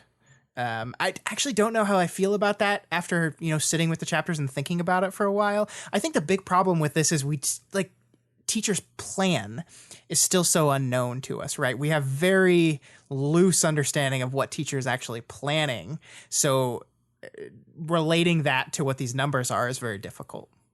Yeah, that's true. I mean, saying we're all bone, it's like, does that mean like every Earth everywhere shatters like an egg instantly, or like the mega city is destroyed, or like what? Yeah, right. Yeah, I don't know. Yeah. So I don't know. I think it's like it's great because it's like this just constant like textual awareness of how bad things are. Like throughout the entirety of this section, the numbers are ticking up. Both the ceiling and the floor are ticking up. And Misha at least acknowledges that part of his power usage is responsible for that. So we know that the usage of powers is causing these numbers to go up. And the more powers being used, maybe in a confined space, the worse it gets. And so this big, giant freaking battle is probably not great. But I mean, you wonder, it's like, well, teacher's causing this conflict, so doesn't he like want that? But maybe he wants it at a certain time with a certain way, Yeah, right. I don't know. Yeah, that's a good question. That hadn't even really occurred to me that part of his plan was making this battle happen. Yeah. That's interesting. I mean, one of the things we know from what Amy says about him is that he's found a way to force a crack in the existence of these shards, right? He's forced a crack, and he can intentionally create cracks, and he's going to intentionally create more, she says. Each one gives him access to the system and more control over the levers and knobs that decide everything else. So that's what he wants to do. And so maybe he doesn't want to rip the whole system down. He just wants control over it. So he's got to very carefully manage how he makes these cracks, in that it could just cause the whole thing to shatter. Yeah, right. So is the crack isn't dauntless though. The crack is whatever he has in the attic. Yeah, but he could make, Amy says he could make force create dauntlesses. Okay. Anytime he wants, and the ones he makes will listen to him. I mean, there's this really weird, interesting thing she said here, and I mean, it's Amy, so you have to take it all with a little bit of a grain of salt, but she says every time she touches someone and looks into their power, she sees teacher. I look at that broken, fragile landscape, and I see teacher's hand in too many places, with too many connections, too many networks, and a massive hole in another world that he's elaborating on. Is what she describes. And that's, I mean, we didn't do a lot with this when it first came up because we just kind of didn't know what to do with it. But as we see the stuff he's doing here, I mean, that gets really interesting because, we talked about the fact that Contessa shut her power off intentionally. And when that happened, part of me was like, oh, I mean, why'd she do that? Like, what difference is... And then it's like, well, teacher's going to do it anyway. And I was like, okay, but like, why is it better for you to do it? And I feel like he's got a way through these shard network thing that he's building to fuck with her via her power. So her way to avoid that is to shut off her power from his access, right? And so, yeah, I mean, there's some networking shit going on here, right? And that percentage could be, or very well be, network overload. Yeah. Yeah, I mean, I agree with everything you just said. And I also agree, like, when Amy first brought it up, we were just like, yeah, something to do with all the shard stuff, right? That's ominous. Moving on. But I think we are starting to get kind of a picture. Like, yeah, he's.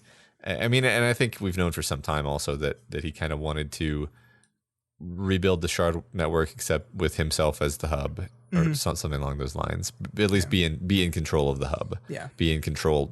You know, you could say make himself a new entity, but maybe it's more nuanced than that.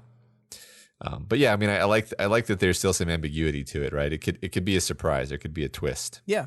Yeah, and I wonder, you know, we've linked teacher so closely with Cauldron. Part of me is like, is the twist going to be like, actually, we think this is better for everybody, right? And it's not me selfishly grasping at power. I'm just trying to help everyone else out, and you guys are the idiots that are standing in my way. Sure, I legitimately think that teacher would think that. Yeah, I think that he's like, yeah, of course. Like it's you basically have access to godlike levels of technology. You just have to have the will to grasp it, and I'm the only one equipped to do that, so I'm going to do that. Yeah, and I think we'll see in this chapter in a little bit that Misha at least thinks that, and so maybe that's why they're so aligned with teacher. Yeah. So speaking of Misha, he's trying to cheer up Saint, who just lost a loved one. Yeah, and I mean this. I really like this because look, I don't like Saint. Saint's he bugs me. Yeah. But we're getting to see the real cost of the fighting on a different side than we've been seeing it on before, right? Like we've seen the consequences and the toll this is taking on Breakthrough. And here we're seeing like the toll that it's taking on the other side. And it's not saying they're right. I'm not saying they're right, but like this is tough. You lost your good friend and teacher, and Saint is upset. He lost his friend. He made a promise to her and it didn't come true, and he's angry and upset. And there's this moment here that I love because again, I think it links back to Breakthrough, where Misha is desperately like speaking aloud, talking about tomorrow. Like we get through this, we get to tomorrow. Tomorrow will be better. And this, of course, immediately reminded me of Victoria, who earlier in this arc itself was struggling and watching Kenzie struggle, and said to herself, hold out, Kenzie, keep it together, do what you can, and we'll get through this. We'll stop teacher, put this whole mess to rest, and then look after the city. Like this hopeful, like we get through today, we get through this, and tomorrow will be better, is something that both sides are thinking about right now. And I think that is the commonality. Like, yeah, these are the bad guys. They absolutely are the bad guys, no question. But they're people too, right? Like I don't like Saint. Nobody likes Saint. But Saint's a human being. Yeah. I mean, even the people who think that they have free will, still not convinced that that's true. Like, I don't know. I mean, Saint always thought that teacher had no hold on him. Yeah. And that was not true. Like maybe now it's true because he has the black goat. Sure. But there's no reason to assume that he's being honest with people. Yeah. Yeah. Like the only person who can actually know for sure is Scapegoat. Mm-hmm. Yeah, that's true. And teacher. So, yeah. So they basically go about the process of trying to cheer up Saint by attacking Legend's unit, supporting a Yangban squad that is already pressuring his group. Did we know that the Yangban were teacher-fied? Nope, I don't think so. That's new. I don't think so. Cool. Maybe, but no, I don't think so. It might have been like told in passing, I think. Yeah. So, now it's sounding familiar now that you mention it, but I don't know. So, Legend, though, hard to put down, slippery fellow. He blasts through the floor of the platform to rain hellfire on the mechs and the Yangban. I like Legend, Matt. I've always liked Legend. I think he's a cool dude. Yeah, I love that he's sort of like given his due in this chapter. Yeah. Like specifically now when teacher calls him off the fight versus Legend on the grounds that he wants to keep Legend occupied, not to push him to desperation, because he's like, hey, look, if you push him, he's going to destroy this whole facility, this whole enormous facility, because he's fucking incredibly powerful. Yeah. And you're not going to be able to defeat him. You're just going to piss him off.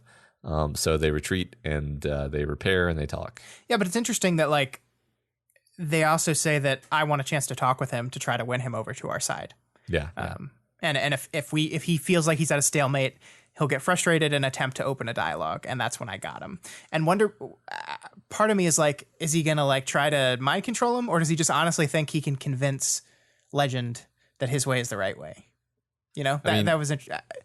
Yeah, I mean, my thought was like not convince in the sense of just like pretty words, but just be like, look, this is what I have in the attic, and then Legend, like whatever it is, it's going to be something so like overwhelming to hear that Legend will be like, oh shit, I guess. Yeah. You know. I like that. But I mean, there is this line where like Misha pipes in and says like, I don't think you're going to convince Legend to be on your side. He's not the man. He's not the person he was before. Yeah. And I found that line really interesting. I was like, why? What happened to him? And for a while there, I was like, what does that mean? What is it not? And my interpretation of it now, and I'm not even 100% confident on this, is that like, he's not the Legend that went along with Cauldron before. Yeah. Like he's a person that has learned the error that ways, and he's not going to do that kind of thing again. Yeah. I think that's right. I think he spent some time coming to grips with how and why he was able to be that person and look the other way in so many situations. He's been giving him a second chance. I just think the connotation of that is usually so negative, right? Like he's not the person he was before, is like meaning he's lost a step. So like my initial read of it was like, well, what do you mean by that? How is he worse than he was before? And of course, from their perspective, he is worse because he's not as able to be convinced of their rightness, right? Right.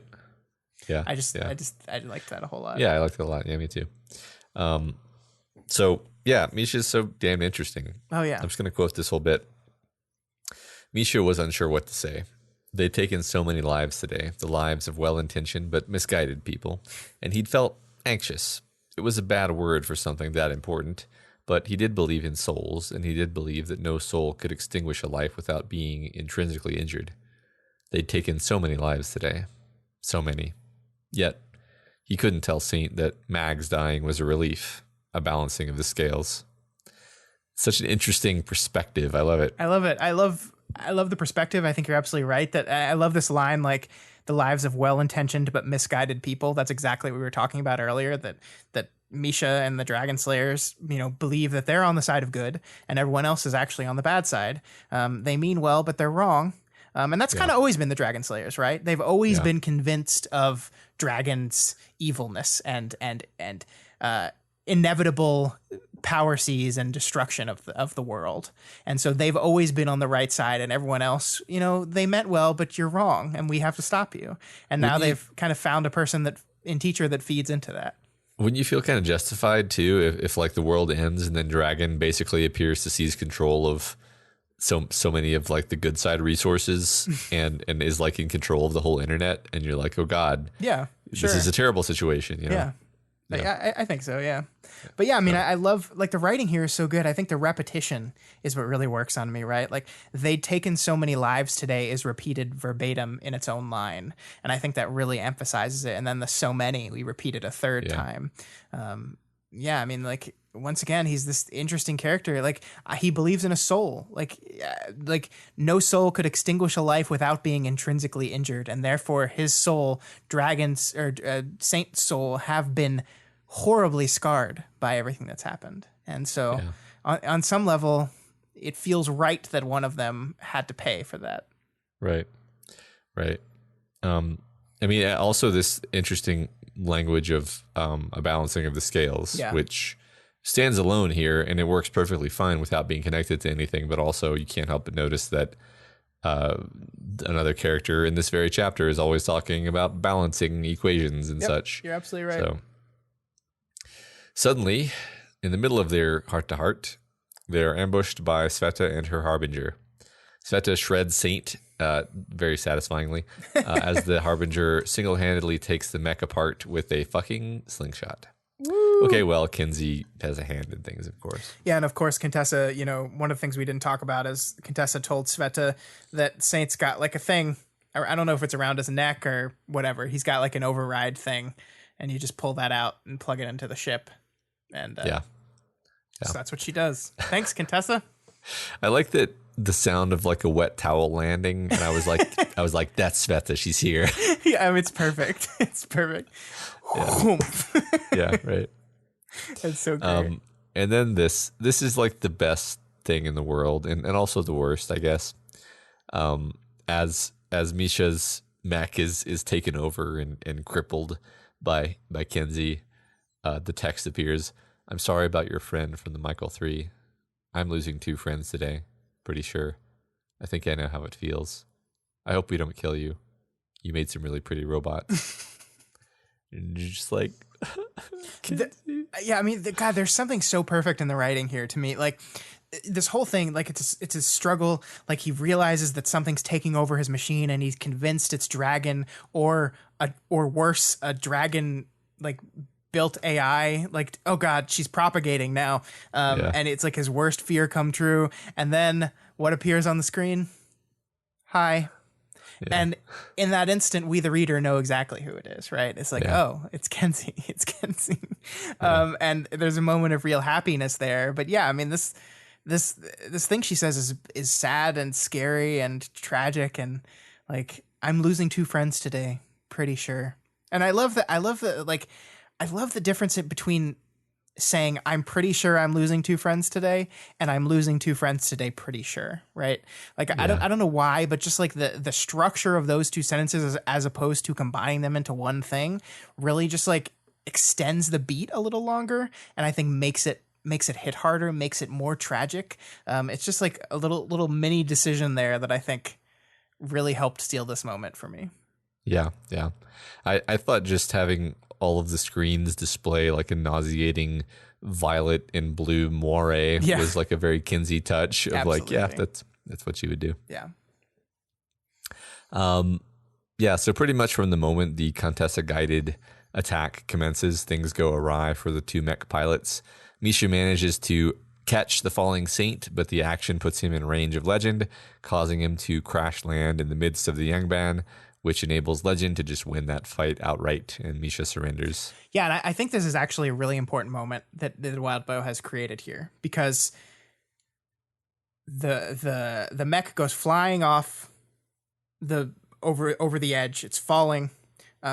Saint jumps after it, just trying to climb into it, gets knocked off. So both Saint and the mech are crashing towards the ground. The mech is going to slam into the platform where the Yangban are, basically killing a whole bunch of people and eliminating all of Legend's resistance. Or Saint is going to die. And so Misha is almost given his own trolley problem here, right? He can save Saint, and the mech lands and kills a bunch of people. Or he can stop the mech wing from smashing into the platform and let Saint die. That's his choice. And he chooses to save his friend and his boss and his family, I guess. Are they family? I guess they're family. Yeah, sure. They're family. Sure. He chooses to save his teammate. He makes the choice to save the one person and let the wing fall, killing a whole bunch of other people and losing their team the battle. They lost. So he chose... If this is a trolley problem, he chose to let that trolley run into those 5 people. Yeah. And I think that's interesting. In this arc where our heroes just, declined to make a choice, which I mean, we called it a trolley problem last week. And I think the more we thought about that, I think you and I agree that Contessa's choice to them is not really a trolley problem in the classical meaning of the phrase, unless we're just defining trolley problem as anytime you must choose between options, which is defeats the entire purpose of what it means. Right. Yeah. No, there's specific weird things about trolley problems that make them weird, which is why this is actually a little bit more of one, right? Because he has to kind of make the active choice to do what he's going to do, to smash into this platform. Yeah. And yeah, what's funny is it makes him a little bit more like likable, that he's willing to smash all these people for his friend, because it's like, well, at least you're human enough to have a friend, right? Yeah, I mean, he doesn't make the utilitarian choice, right? Yeah, he doesn't make the choice that says, sacrifice the few for the many. Yeah, and he throws the whole battle, really. Yep. And I mean, this is one of his humanity, his willingness to sacrifice to save his friend is kind of the linchpin that Contessa's power was playing off of, right? Yeah. So what you're saying is that's bad, and you should have just let his friend die. Well, it's bad from that's what the the book is perspective saying. of winning battles. I mean, That's. Sure. I mean, I hope we don't have to live our every aspect of our lives as if we're in a battle, I guess is one thing I'll say here. Touche. So then we switch over to Sveta's point of view, and she's injured. She's in a lot of pain, and the Harbinger confronts her looking for something, and she says, "I don't believe in order or tallies," staring out over the edge into oblivion. "I like art, creativity, ideas, kindness. I know I'm not rational, but rational gave birth to this. Rational gave birth to everything good, too. Irrationality gave birth to every problem we're dealing with now." All right, Matt, you ready to fight? You ready to fight? Let's go. Let's do it. Let's go. All right, stretching out. Hey, guys, we basically agree with each other on this. Yeah, sorry. So, sorry, everyone. No, I mean, here's the thing about this. Both characters have a different definition of what rationality is. Yeah, right. I mean, Kinsey seems to have kind of the like straw man version of like Sveta.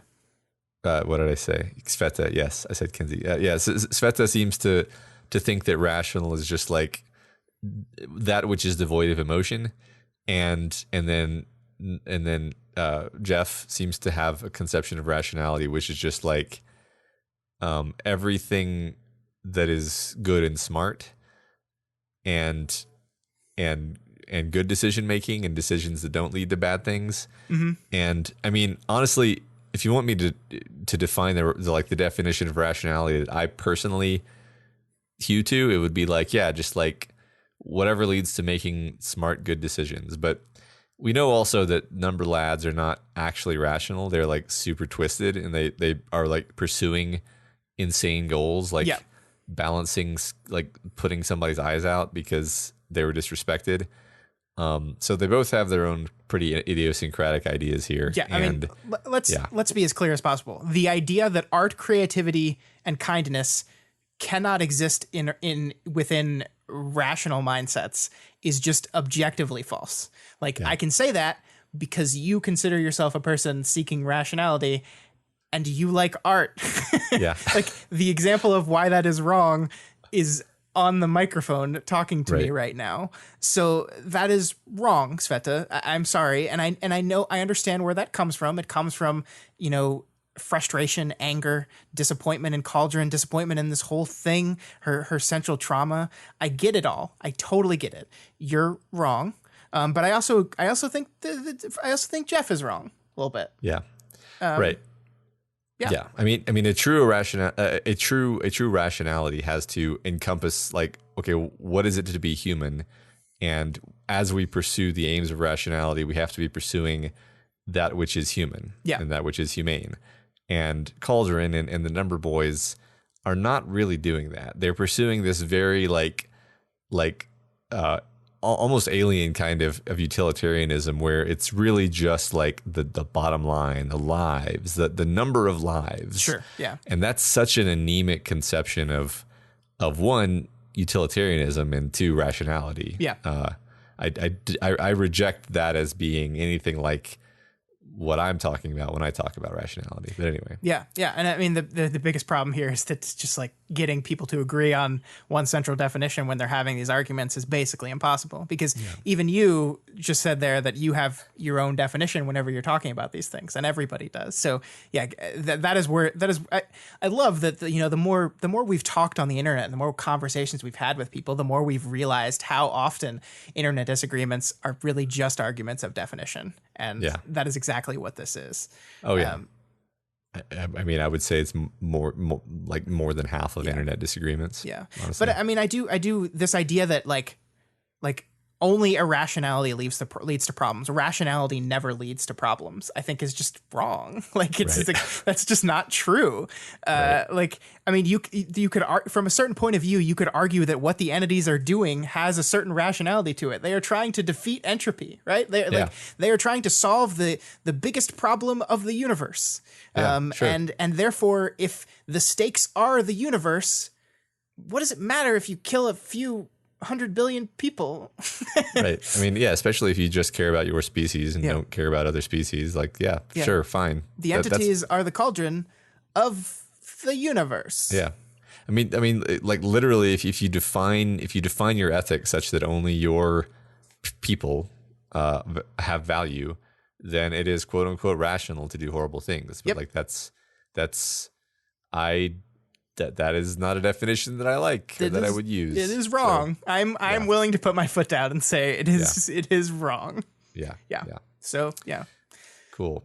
But I do think here's what I'll say about this as we kind of this is not in the script. We're already going along, but I think the world needs people like Sveta, and I think the world needs people not exactly like Contessa or Number Man, but people that are willing to make those choices, right?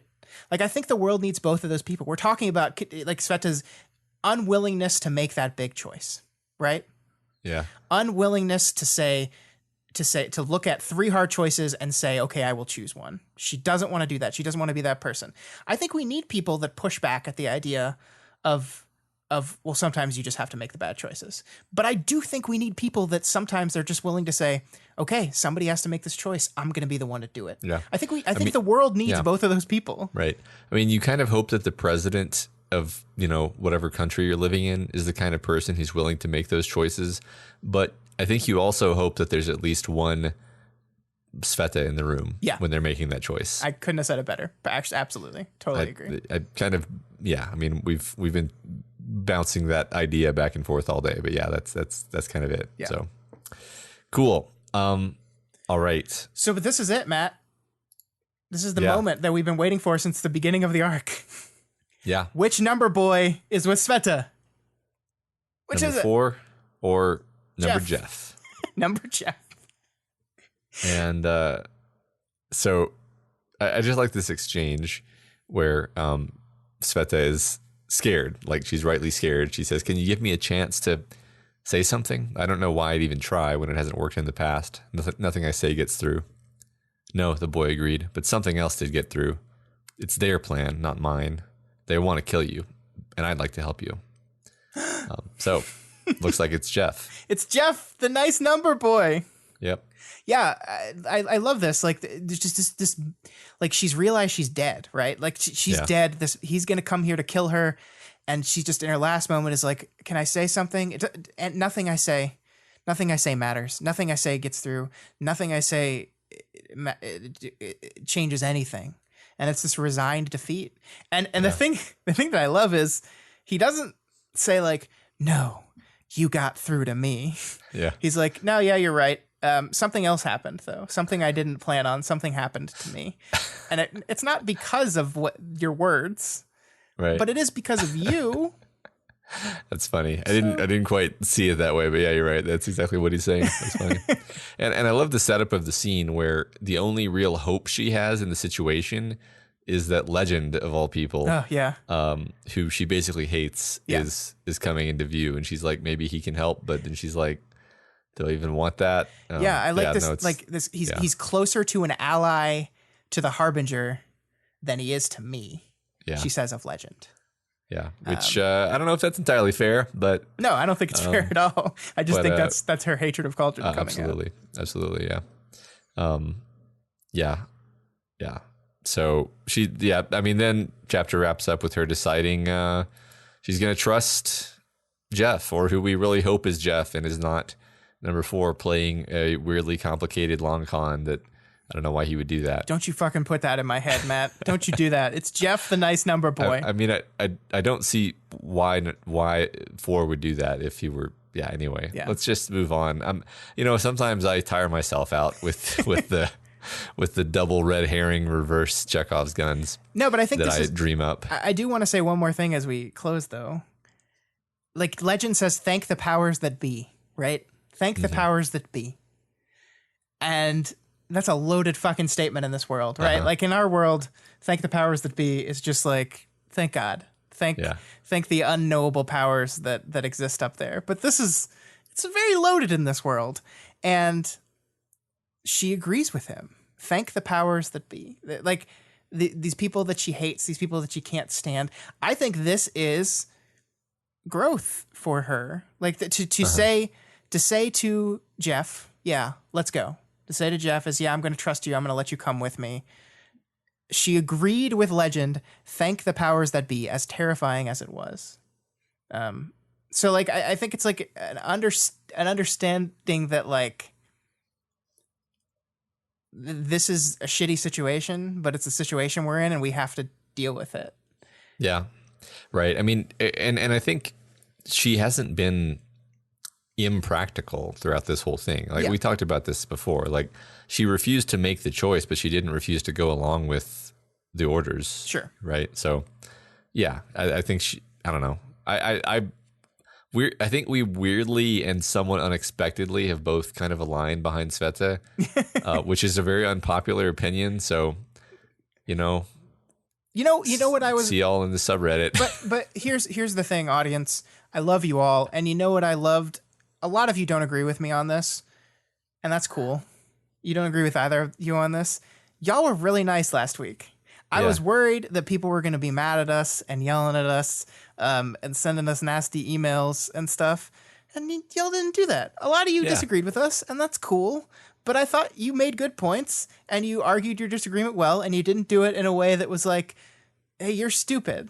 And thank you. Thank you for that. Right. And I can see the merits to pretty much every position here. Yeah, absolutely. I think this is a good opportunity to segue on into the discussion question because that's kind of what we're already talking about, frankly. So the previous discussion question from last week was, what would you choose and why?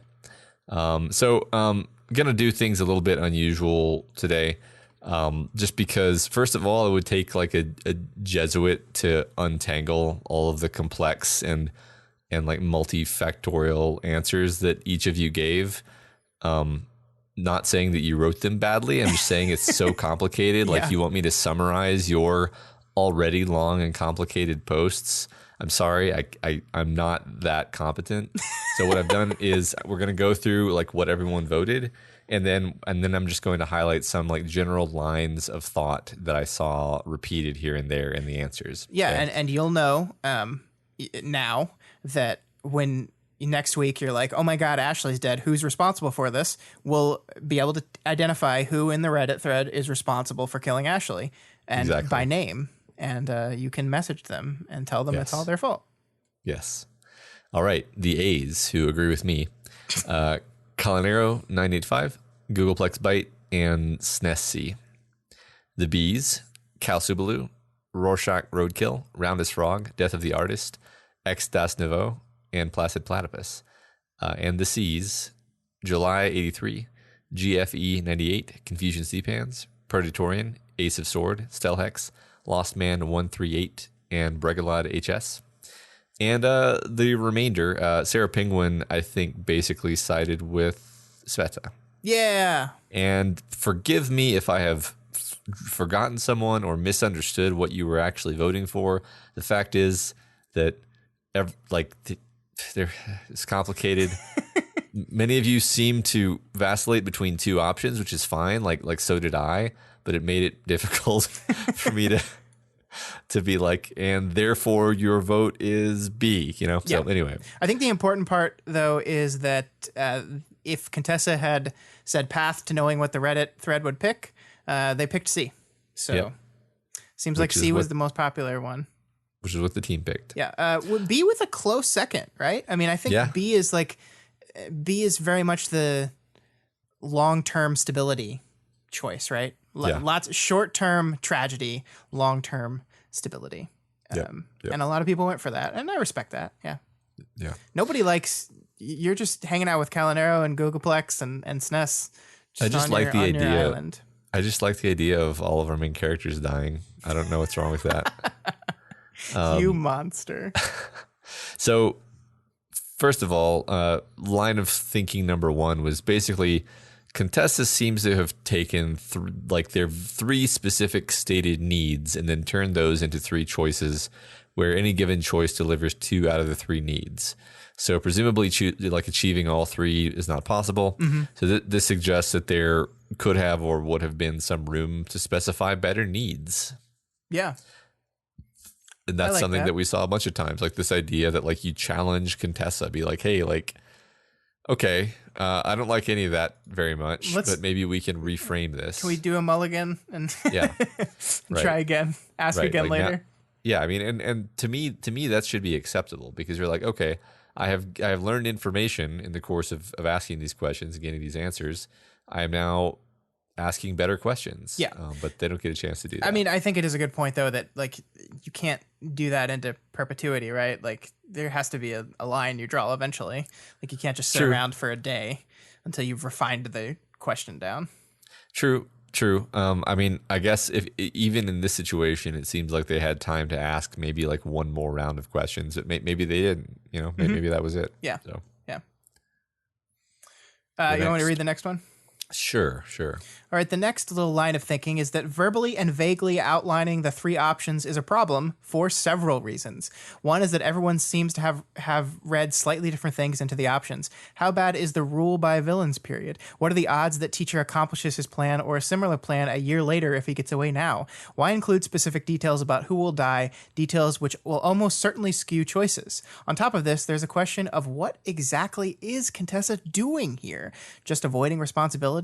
Or is it all part of the path? So this is, I think this, I like that this like pretty much lines up with a lot of our conversation. A lot of what people are saying. So it makes me feel good about my opinions. Thanks, guys. Yeah, right. And I mean, I agree completely. Like just the way this was portrayed was almost guaranteed to just throw people into chaos, and Yeah. And then, so the next line of reasoning was a lot of people were annoyed by Sveta's choice not to choose. GFE 98 went so far as to say it makes no sense unless you have a supernatural worldview like Tolkien, meaning like you expect hope to be able to win the day. Yeah, like eucatastrophe is a thing that can happen. Yeah. Right. And new commenter Rorschach Roadkill compared it to a kind of like Pollyanna-ish worldview that you see in certain real life people who instead of having real political convictions, just sort of seem to behave as though they believe everything is going to turn out okay. So why worry about it or do anything about it? Yeah. And that this commenter finds that very frustrating in real life, and therefore finds it frustrating to see in a story. And I can empathize with that. Yeah, certainly. I'm not sure if I see Sveta's choice the same way as either of these folks do, and I think I already kind of explained why over the last 2 hours, but I also do empathize with their position. Yeah, I kind of think at the end of the day, the statement that Sveta makes that I disagree with the most throughout this entire thing is, can't we just hope that everything's going to be okay? And that's the one we really latched onto last week as something I think is admirable and I want to love, but there's a big however there. And what I will say is I don't think Sveta actually ends up doing that, right? I don't think Sveta just sits back and says, let's just hope everything's going to be okay. She agrees with the plan in principle. She just doesn't want to be the one to make that call. Yeah. So, yeah. So yeah, I mean, basically, everyone please sprinkle your credit amongst all of those sentences that I just said. And sprinkle your credit. Yep. Take responsibility for those as you will, kind of like Contessa. Exactly. So the new discussion question for next week: when considering important big questions, do you Sveta or do you Harbinger? So the funny thing about this question is I read it before we had this talk, and I really honestly thought you were like specifically setting things up to like cause a fight between you and me, because I really thought you were like making it very clear that you are going to be like, no, Harbinger, good, Sveta, bad. And then we had this whole conversation, so now I'm like, what are you doing here, Matt? Yeah, but no, I think this is interesting. I think you were primed on our Twitter exchange earlier today, which was mainly just for the lulls. Yes. Yeah, right. Yes. Everyone go check that out. That was fun. That was fun. Well, that's all we got for you this week on We've Got Ward. And you guys are all part of this show, so feel free to provide us with advice, questions, or thoughts on this week's reading. You can reach out to us via our email account at gotwormpod@gmail.com or over on our Twitter at gotwormpod. My personal Twitter is at scottdaily85 and Matt's is at rationalityking07. The last rationalist is my. There we go. It's my new identity. The last rationalist. Perfect. Yep. And if you're not already subscribed to this podcast, we strongly recommend you do so that you never miss an episode. You can find us on all the major podcasting platforms. And yeah, go do that. And as always, you can find all the shows we do at our website, doofmedia.com. And guys, once again, we got new shows. Media MD joined us a week ago. Do the Right Thing joined us this week. We're growing. We've got new stuff. It's got it, guys. It's so exciting. We love that we're bringing all this stuff to you, and we hope you guys are enjoying it. We really strongly encourage you to check out Do the Right Thing. If you haven't read Pact yet, still go read Deep Impact, listen to Deep Impact, and do them. Guys, there's so much good content on that website, doofmedia.com. Check it out. Yeah, I mean, I want to say, like, even if you don't think of yourself as a writer, just like go do the 30-minute thing. It's fun. Like if you like, it's super fun. The whole point of it is it's okay that your writing sucks because it was only half an hour. Yeah, like very few people are going to be able to write a good story in half an hour. That's kind of the point. Exactly. Nobody expects it to be good, and you will learn something. You will learn something about writing. Sure. That you didn't know before. I have written, I don't remember. It's something like 20 episodes. I don't remember exactly. Maybe it's only 10, whatever. And I learned something every single time, every single story. So and I will say you will learn something about writing whether you participate or not. Of course, participate. They want everyone to participate. It makes their show better. But I think, personally, as a person who's listened to dozens of these episodes and never written one of the prompts, I just find it fascinating listening to people talking about the process of writing and what they learned in the process. So yeah, do the right thing. Give it a shot. Do the subscribe thing. Yeah, do the subscribe thing. And please consider donating to patreon.com/doofmedia in order to support this show, the Doofcast, Do the Right Thing, Deep Impact, Media MD, any of these awesome shows. You can donate $1 a month or whatever else you can afford. Supporting us on Patreon gives you tons of great bonuses like the ability to vote in our fan art contest, Q&A sessions, access to live streams of our recordings, and the excellent Discord chat where we hang out. Mm-hmm. And of course, head over to Wildbow's Patreon account, patreon.com/Wildbow, and donate to him as well. This is his world. We're just struggling with moral conundrums in it again. Again, as always, just when we think we got away from them, they're back. Special thanks to new patrons this week, Bidoof, Fiona McCool at the $1 level, and new Doof Troop member Dakota M at the $10 level. Thank you so much, both of you. We really appreciate it. Yeah, we do. Thanks, guys. Especially Fiona McCool, which is like the best name ever. I love it. Yeah. And if you cannot afford to donate right now, that's okay, guys. You can instead help us out by sharing the podcast with your friends, sharing Ward with your friends. I mean, really, if you share this book with your friends, everybody wins. It's true. And then maybe they'll listen to the podcast too, and that'll be neat. But you can also head on over to Apple Podcasts or Stitcher or whatever other podcasting platforms also have an independent review system and leave us a rating and a review. We don't have any new reviews to read this week once again, so we need you guys to get on it, and we'll read them. Whether they're good or bad, be honest, be brutal. I can take it. Only cry a little bit.